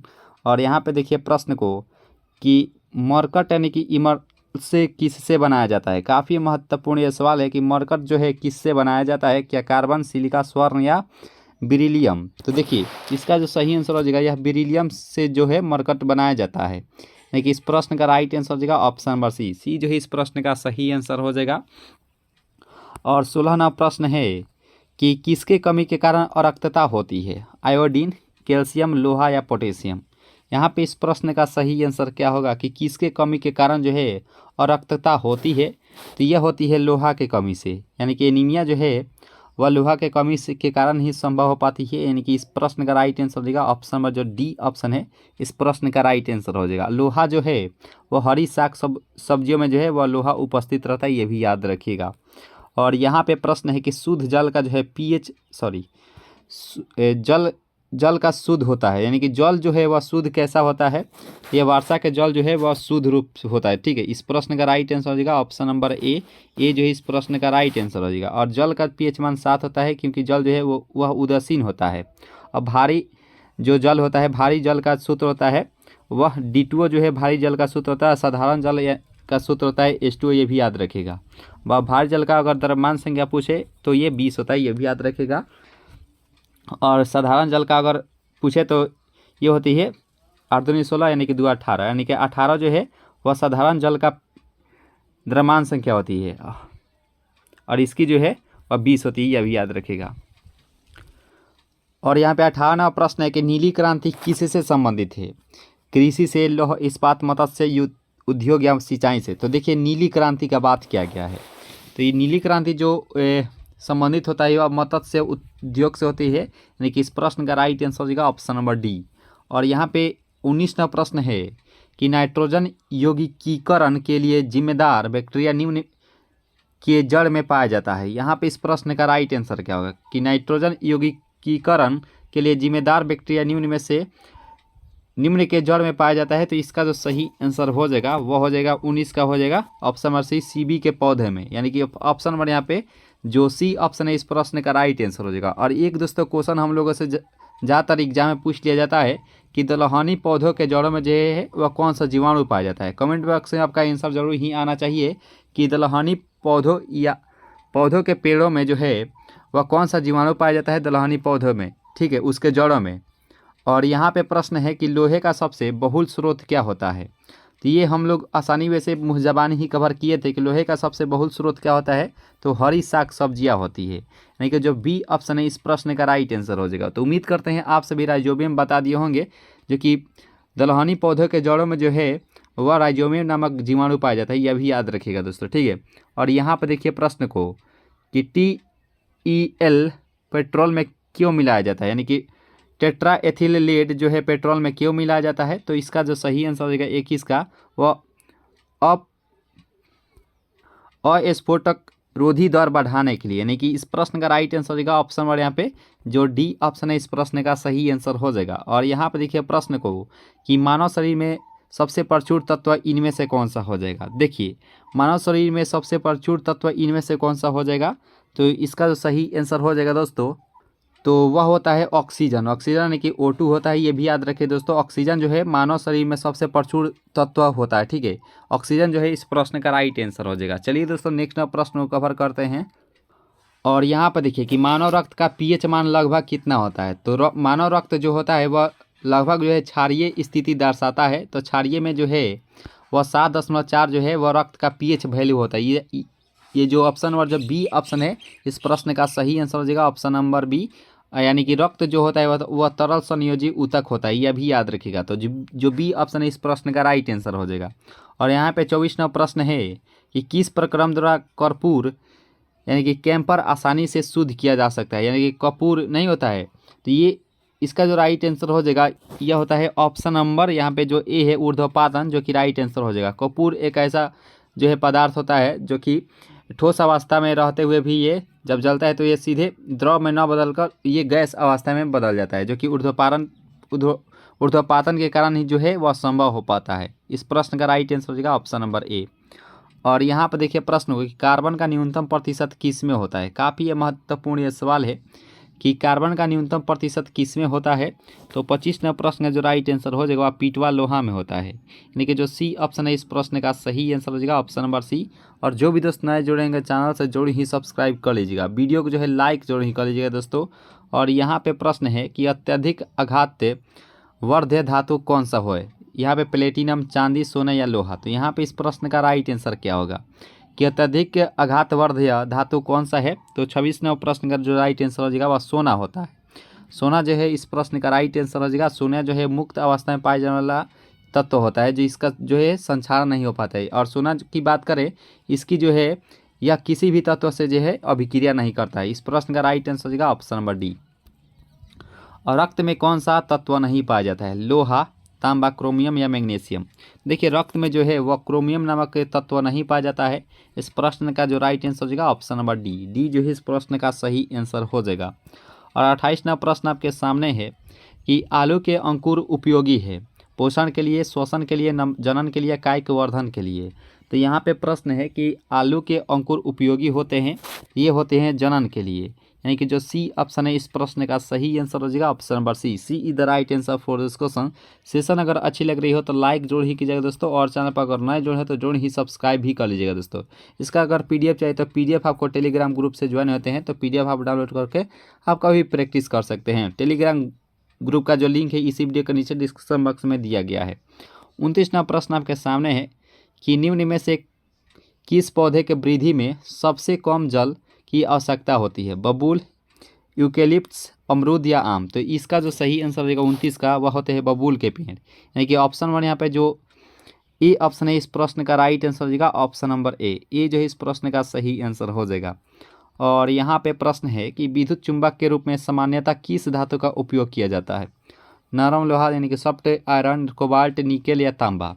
तो यहाँ पे इस प्रश्न का राइट आंसर क्या होगा कि विद्युत चुंबक के रूप में सामान्यतः किस धातु का उपयोग किया जाता है। तो इसमें जो है नरम लोहा का उपयोग किया जाता है। यानी कि जो बी ऑप्शन है इस प्रश्न का राइट आंसर हो जाएगा option number B is the right answer for this question.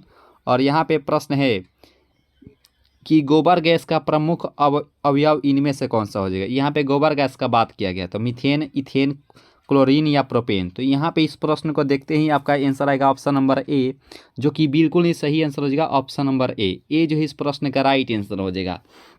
और मीथेन की बात करें तो धान के खेत जो होती है, धान के खेत से कौन सी गैस निकलती है। तो मीथेन नामक गैस ही निकलती है। और गोल्डन राइस में कौन सा विटामिन पाया जाता है। कमेंट बॉक्स से आपका आंसर जरूर ही आना चाहिए दोस्तों कि गोल्डन राइस में जो है वह कौन सा विटामिन पाया जाता है। ये भी याद रखिएगा कि गोल्डन राइस में जो भी दोस्त विटामिन ए बता रहे हैं वह बिल्कुल ही सही आंसर हो जाएगा। गोल्डन राइस में जो है विटामिन ए पाया जाता है, यह भी याद रखिएगा दोस्तों। और धान के खेत से जो गैसें निकलती है वह मीथेन नामक गैस होती है। और गोबर गैस का प्रमुख अवयव मीथेन ही होता है, ये भी याद रखिएगा दोस्तों, ठीक है। और मीथेन का सूत्र CH4 भी होता है, ये भी याद रखिएगा। और यहाँ पे प्रश्न है कि आइसक्रीम में जिलेटिन क्यों मिलाया जाता है। तो यहाँ पे इस प्रश्न का राइट आंसर क्या होगा 32 का। चारों ऑप्शन को आप सही से देख लीजिए। ये आइसक्रीम में जिलेटिन क्यों मिलाया जाता है। तो यहाँ 32वां प्रश्न का जो राइट आंसर हो जाएगा रवा बनने से बचने के लिए। यानी कि जो बी ऑप्शन है इस प्रश्न का राइट आंसर हो जाएगा ऑप्शन नंबर बी। और यहाँ पे 33वां प्रश्न है कि एनाटॉमी विज्ञान की वह शाखा है जिसका संबंध होता है। चारों ऑप्शन को आप सही से देख सकते हैं दोस्तों। ये एनाटॉमी विज्ञान की वह शाखा है जिसका संबंध होता है, इसका जो संबंध होता है वह प्राणी एवं पौधे की रचना से। ये जो ए ऑप्शन है इस प्रश्न का राइट आंसर, जो ए ऑप्शन है इस प्रश्न का सही आंसर होगा, प्राणी और पौधों की रचना से संबंधित रखता है एनाटॉमी। और यहाँ पे प्रश्न है कि मिर्गी एक बीमारी होती है त्वचा से, स्नायु प्रणाली से, श्वसन प्रणाली से या हृदय की।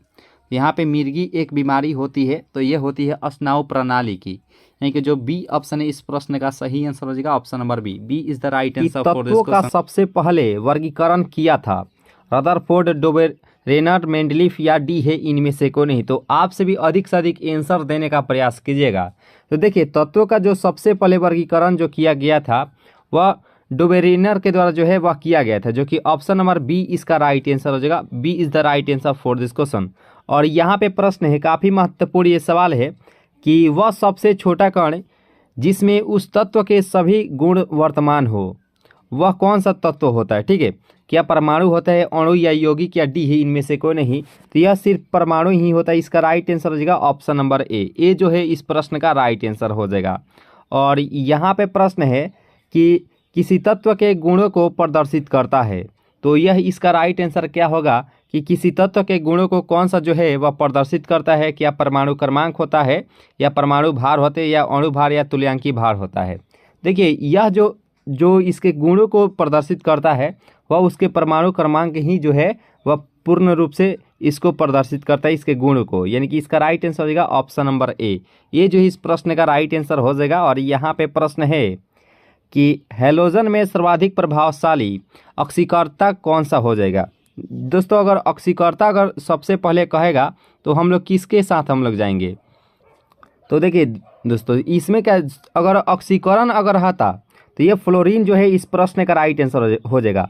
अगर वहीं पर अगर अवकरण रहता, अवकरण, तो वहाँ पे हम लोग आयोडीन के साथ जाते दोस्तों। अवकरण रहता तो आयोडीन होता। अगर यहाँ पे प्रश्न में ऑक्सीकरण है तो फ्लोरीन जो है इस प्रश्न का राइट आंसर हो जाएगा। इसे हम लोग जो है हैलोजन तत्व के नाम से भी जानते हैं, यानी कि वर्ग 17 के तत्वों को हैलोजन ग्रुप के नाम से भी जाना जाता है। और यहाँ पे जो ब्रोमीन आप देख रहे होंगे, आप सभी को मालूम होगा कि अधातु रहते हुए भी यह जो है कमरे के ताप पर जो है यह द्रव अवस्था में पाया जाता है। तो इसका जो राइट आंसर हो जाएगा वह ऑप्शन नंबर जो सी है इस प्रश्न का सही आंसर हो जाएगा। और यहाँ पे 5 नंबर प्रश्न है कि स्वर्ण किस पदार्थ में घुल जाता है। यानी कि यहाँ पे जो सोना होता है, आप लोग जब आभूषण बनवाने जब जाते होंगे तो वहाँ पे एक कटोरी टाइप इस प्रकार से आप देखते होंगे। तो उसमें जो है इस कटोरी में कौन सा जो है वह पदार्थ रहता है। तो क्या हाइड्रोक्लोरिक अम्ल रहता है, नाइट्रिक अम्ल रहता है, एक्वारेजिया रहता है, या एसिटिक अम्ल रहता है। तो जो उस कटोरी में जो अम्ल रहता है तो उसमें देखिए जो जब सोना किस पदार्थ में घुल जाता है तो वह उसमें जो है वह रहता है एक्वारेजिया, जो कि इस प्रश्न का राइट आंसर हो जाएगा ऑप्शन नंबर सी। सी जो इस प्रश्न का राइट आंसर हो जाएगा। अगर 20 से 25 मिनट अगर उस अम्ल में अगर रख दिया जाए अगर सोना को, तो वह सीधा पिघल कर जो है द्रव अवस्था में जो है वह हो जाता है। तो इसका राइट आंसर हो जाएगा ऑप्शन नंबर सी। और यहाँ पे प्रश्न है कि सीने बार किसका अयस्क होता है। तो यहाँ पे इसका राइट आंसर क्या होगा दोस्तों कि सीने बार जो है वह किसका अयस्क होता है। तो इसका जो राइट आंसर हो जाएगा 6 का, वह पारा का होता है। इसका राइट आंसर हो जाएगा ऑप्शन नंबर ए। और पारा का एक खास बात होता है कि यह जो है धातु रहते हुए भी जो है कमरे के ताप पर जो है वह द्रव अवस्था में पाया जाता है। पारा जो है इस प्रश्न का राइट आंसर हो जाएगा। और यहाँ पर देख सकते हैं कि 7वां प्रश्न क्या कह रहा है कि पटाखों के फटने के बाद दिखाई देने वाला चमकीला रंग किसके कारण होता है। तो सोडियम होता है, गंधक होता है, मैग्नीशियम या स्ट्रांसियम होता है। तो यहाँ पे 4 ऑप्शन आपको दिया गया है। तो इसका राइट आंसर क्या होगा कि पटाखों के फटने के बाद दिखाई देने वाला चमकीला रंग किसके कारण होता है। तो इस प्रश्न का जो राइट आंसर होने वाला है वह इसका राइट आंसर हो जाएगा ऑप्शन नंबर डी, यानी कि स्ट्रांसियम जो है इस प्रश्न का सही आंसर हो जाएगा। डी इज इसका जो है वह सही आंसर हो जाएगा।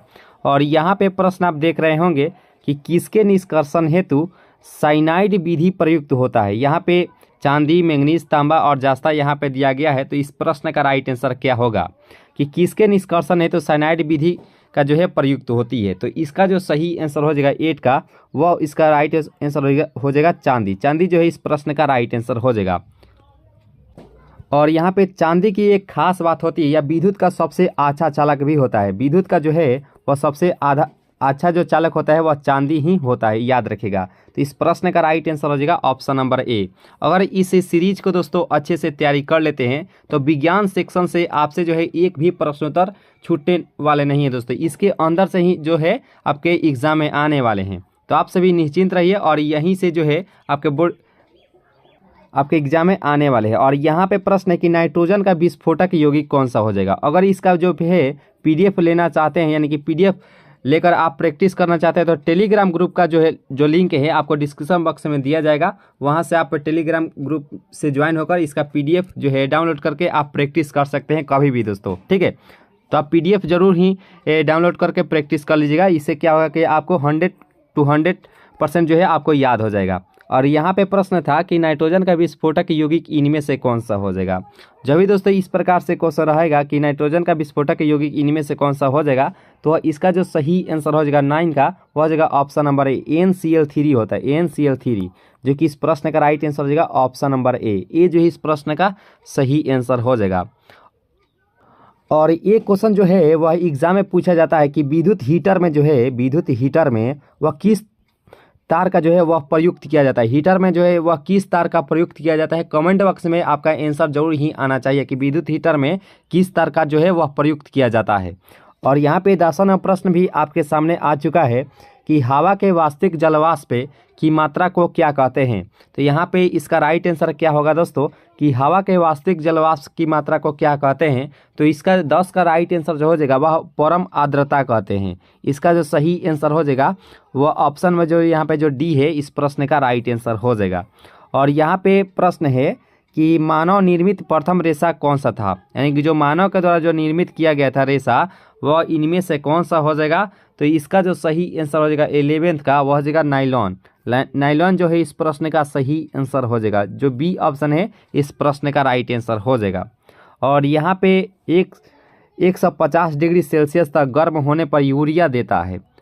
आपको याद होगा कि सबसे पहले जो है वह यूरिया का जो है वह प्रयोगशाला में ज्ञात किया गया था दोस्तों, याद रखिएगा। यूरिया का जो है सबसे पहले प्रयोगशाला में ज्ञात किया गया था।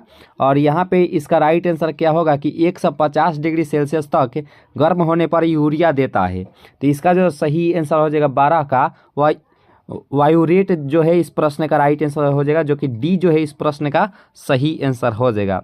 और यहाँ पे प्रश्न है कि रेडियोथेरेपी में उपयोग होने वाले नोबल गैस इनमें से कौन सा हो जाएगा।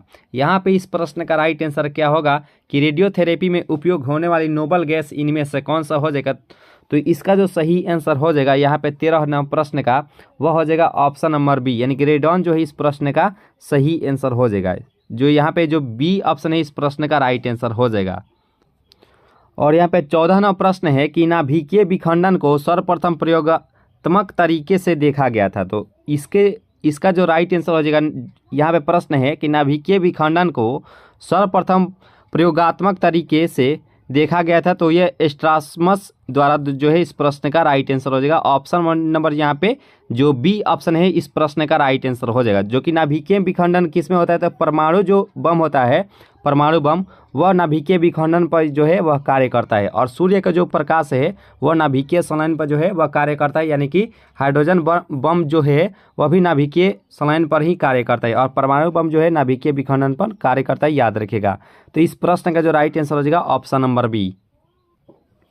और यहाँ पे 15वां प्रश्न है कि जास्ता जो है निम्न मिश्र धातु में उपस्थित नहीं है। यहाँ पे उपस्थित नहीं पूछा गया है। तो यहाँ पे इसका जो सही आंसर हो जाएगा वह इसका राइट आंसर हो जाएगा कांसा। कांसा जो है इस प्रश्न का राइट आंसर हो जाएगा। 15वां प्रश्न का जो राइट आंसर हो जाएगा वह हो जाएगा ऑप्शन नंबर बी। और एक क्वेश्चन दोस्तों पूछ लिया जाता है कि पीतल का मिश्र धातु कौन सा होता है। तो एक आपको याद होगा कि पिताजी अगर याद होगा तो आप सभी को पीतल का जो है मिश्र धातु आराम से जो है वह याद हो जाएगा। पी से पीतल, त से तांबा और ज से जास्ता, यानी कि पीतल का जो मिश्र धातु हो जाएगा वह तांबा और जास्ता हो जाएगा, याद रखिएगा। तो पी से पीतल, त से तांबा और ज से जास्ता, यानी कि पीतल का जो मिश्र धातु हो जाएगा वह तांबा और जास्ता ही होता है, याद रखिएगा। और यहाँ पे प्रश्न है 16वां प्रश्न आप देख रहे होंगे स्क्रीन पर, जो कि काफ़ी महत्वपूर्ण ये सवाल है कि निम्न में सर्वाधिक परिस्थिति अनुकूलन ईंधन कौन सा हो जाएगा? तो यहाँ पे इसका राइट आंसर क्या होगा दोस्तों कि सर्वाधिक परिस्थिति अनुकूलन ईंधन इनमें से कौन सा हो जाएगा? तो यहाँ पे 16वां प्रश्न का जो राइट आंसर हो जाएगा वह हाइड्रोजन इसका राइट आंसर हो जाएगा। हाइड्रोजन जो है इस प्रश्न का राइट आंसर हो जाएगा और इसे जो है भविष्य का ईंधन भी कहा जाता है। ठीक है, तो हाइड्रोजन जो है इस प्रश्न का राइट आंसर हो जाएगा। और यहाँ पे 17वां प्रश्न भी आप सभी के सामने उपस्थित हो चुका है कि त्वरित चालक निर्मित होते हैं तांबा से, एल्यूमिनियम से, लोहा से या इस्पात से। तो यहाँ पे बताना है कि त्वरित चालक जो है वह निर्मित होते हैं। देखिए 17वां प्रश्न का जो राइट आंसर हो जाएगा वह तांबा से होते हैं, याद रखेगा। इस प्रश्न का सही आंसर हो जाएगा ऑप्शन नंबर ए, ये जो इस प्रश्न का राइट आंसर हो जाएगा। और एक दोस्तों लोहा का मुख्य यस्क भी पूछ लिया जाता है कि लोहा का जो है मुख्य यस्क कौन सा होता है? तो जब भी दोस्तों अगर मुख्य यस्क कहेगा तो वह हेमेटाइट होता है। हेमेटाइट जो है वह लोहा का मुख्य यस्क होता है। और एल्यूमिनियम का कौन सा होता है? तो वह बॉक्साइट होता है, याद रखेगा। तो इस प्रश्न का राइट आंसर हो जाएगा ऑप्शन नंबर ए, ये जो इस प्रश्न का सही आंसर हो जाएगा। और यहाँ पे प्रश्न है कि प्रकाश की गति न्यूनतम होगी जब वह गुजरेगी। अब वैसे बात करें प्रकाश की जो चाल होती है वह 3 गुने 10⁸ मीटर पर सेकेंड होता है, जो कि निर्वात में होती है, याद रखेगा।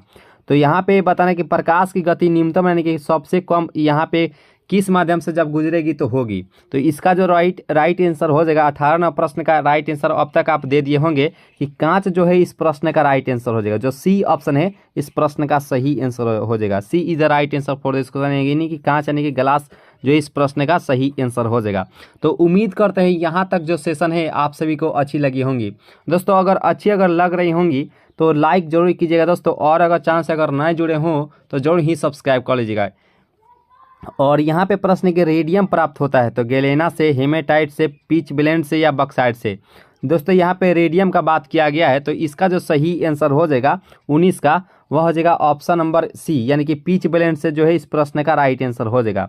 हेमेटाइट जो तो ये तो लोहा हो जाएगा और बॉक्साइट जो है यहाँ पे एल्यूमिनियम हो जाएगा। तो यहाँ पे रेडियम का बात किया गया है तो यहाँ पे ऑप्शन नंबर यहाँ पे जो सी ऑप्शन है इस प्रश्न का राइट आंसर हो जाएगा। और यहाँ पे 20वां प्रश्न आपके सामने आ चुका है कि हेनरी जो है वह किसका इकाई होता है, यानी कि हेनरी जो है वह किसका मात्रक होता है?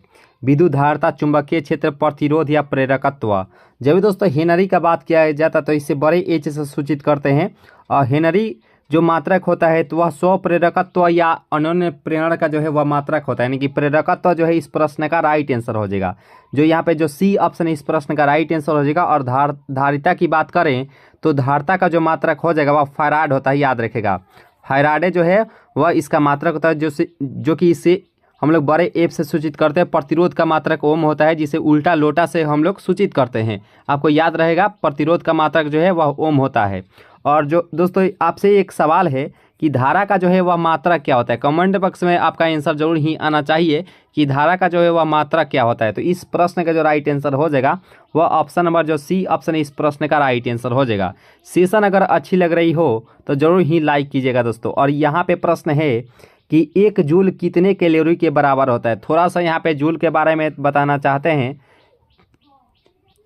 कि ऊर्जा का जो मात्रक होता है, ऊर्जा का मात्रक वह इसे जूल में मापते हैं, यानी कि साधारण में इसे जूल में मापते हैं दोस्तों, याद रखिएगा। जूल इसका मात्रक होता है। और ऊर्जा का जो अगर व्यावसायिक मात्रक अगर कहेगा, व्यावसायिक मात्रक कहे या सबसे बड़ा अगर मात्रक कहे ऊर्जा का तो वह किलोवाट घंटा होता है। आप सभी को जरूर ही मालूम होगा। तो याद रखिएगा सबसे बड़ा जो मात्रक होता है वह किलोवाट घंटा इसका मात्रक होता है। और ऊर्जा का साधारण अगर मात्रा अगर कहे दोस्तों, यानी कि इसका मात्रक कहे तो वो जूल में मापा जाता है, याद रखिएगा। तो इसका जो अभी तो इसका आंसर अभी नहीं हम लोग जाने हैं कि यहाँ पे बताना है कि 1 जूल कितने कैलोरी के बराबर होता है।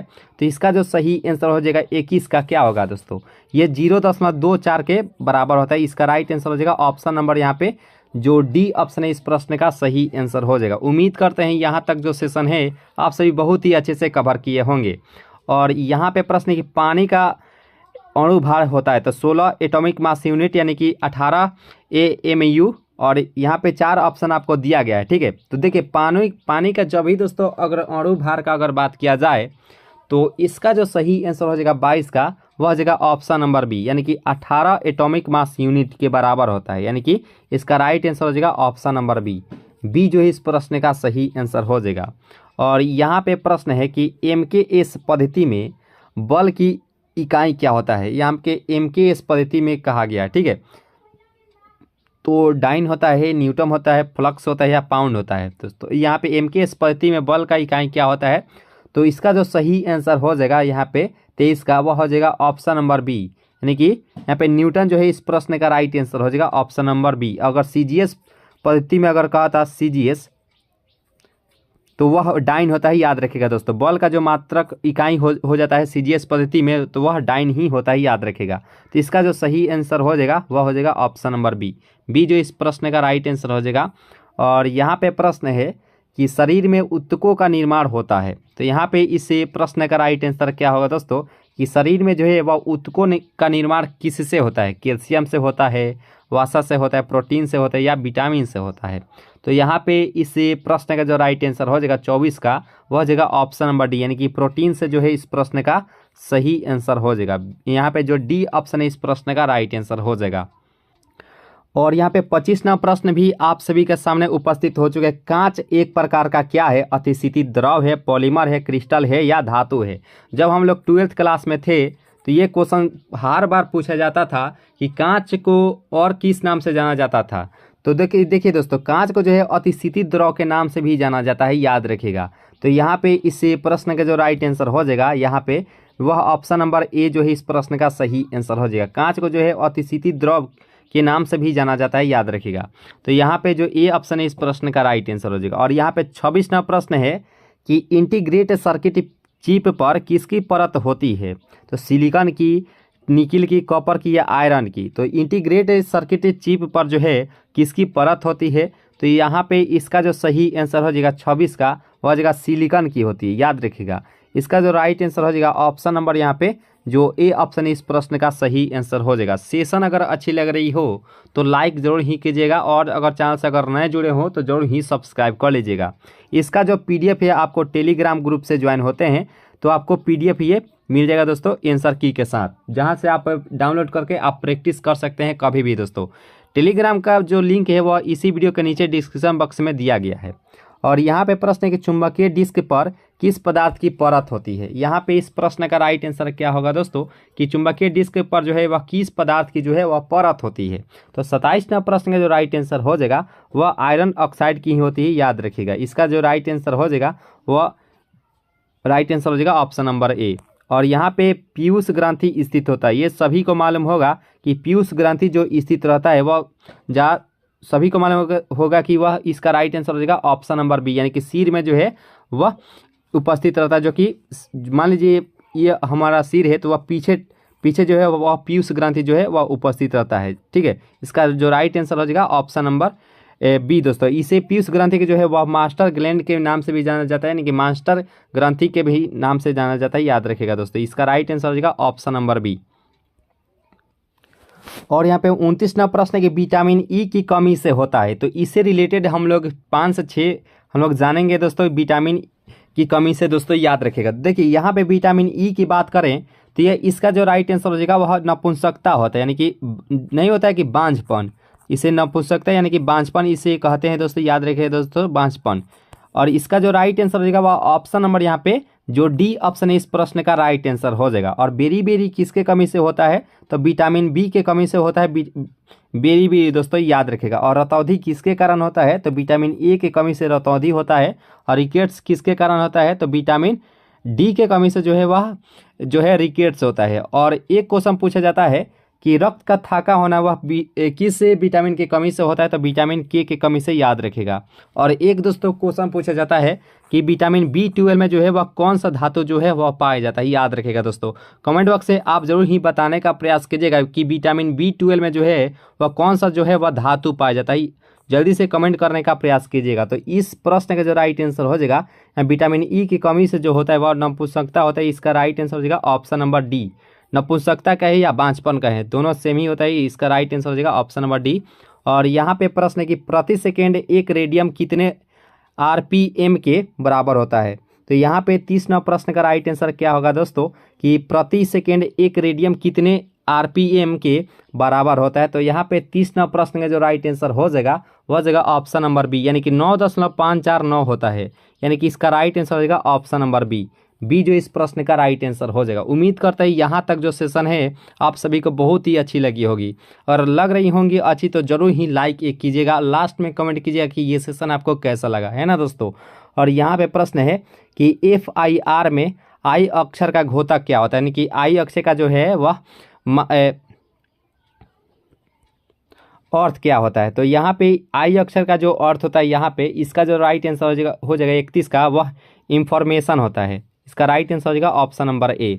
और यहाँ पे प्रश्न है कि भारत का प्रथम परमाणु रिएक्टर किस नाम से जाना जाता है। तो सभी को मालूम होगा कि भारत का जो प्रथम परमाणु रिएक्टर का जो है नाम वह किस नाम से जाना जाता है। तो इसका जो सही आंसर हो जाएगा 32 का हो जाएगा ऑप्शरा जो है इस प्रश्न का राइट आंसर हो जाएगा ऑप्शन नंबर बी जो इस प्रश्न का राइट आंसर हो जाएगा।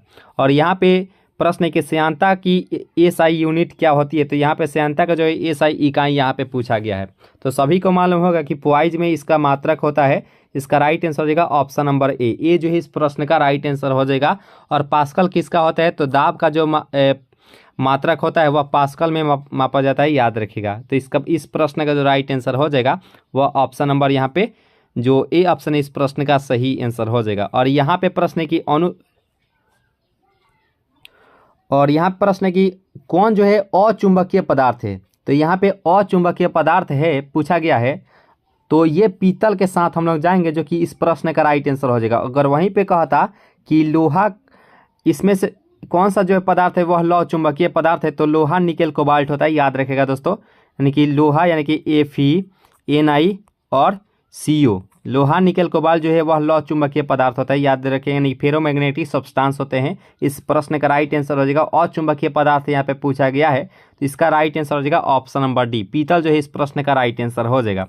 और यहाँ पे विकास का प्रारंभिक बल इनमें से कौन सा हो जाएगा। यहाँ पे 4 ऑप्शन आपको दिया गया है, चारों ऑप्शन में से कौन सा जो ऑप्शन है वह सही आंसर हो जाएगा कि विकास का प्रारंभिक बल इनमें से कौन सा हो जाएगा। देखिए 35 प्रश्न का जो राइट आंसर हो जाएगा, उम्मीद करते हैं आप सभी जो है ऑप्शन नंबर बी को बताए हैं, जो कि बिल्कुल ही सही आंसर हो जाएगा। यानी प्राकृतिक वर्ण जो है इस प्रश्न का राइट आंसर हो जाएगा। और एक दोस्तों क्वेश्चन पूछ लिया जाता है एग्जाम में कि आनुवंशिकी के पिता किसे कहा जाता है। जल्दी से कमेंट करके बताने का प्रयास कीजिएगा। जितने भी क्वेश्चंस आज हम पूछे हैं वो सभी क्वेश्चंस का आंसर आप कमेंट बॉक्स में जरूर ही देने का प्रयास कीजिएगा। तो अभी पूछा गया है कि आनुवंशिकी के पिता किसे कहा जाता है। दोस्तों कमेंट बॉक्स में जल्दी से बताने का प्रयास कीजिएगा। और यहाँ पे प्रश्न है कि इनमें से कौन सा जो कण है परमाणु में नहीं होता है। देखिए परमाणु के, तो यहाँ पे परमाणु में कौन सा जो है वह नहीं होता है। तो परमाणु में मान लीजिए परमाणु है और नाभिक में ये हम बताना चाहते हैं, ठीक है। तो परमाणु में इलेक्ट्रॉन भी होता है, इलेक्ट्रॉन इसके चारों तरफ चक्कर लगाता है।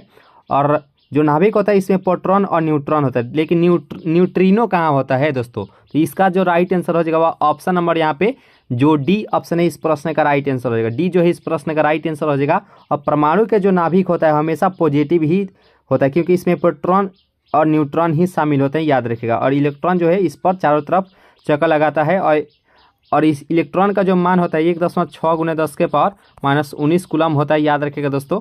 ये इलेक्ट्रॉन जो आवेश होता है, आवेश वह इसका राइट आंसर हो जाएगा, ठीक है। इलेक्ट्रॉन और प्रोटॉन के लिए पॉजिटिव होता है, न्यूट्रॉन पर तो कोई आवेश ही नहीं होता है, और प्रोटॉन के लिए पॉजिटिव होता है, याद रखिएगा।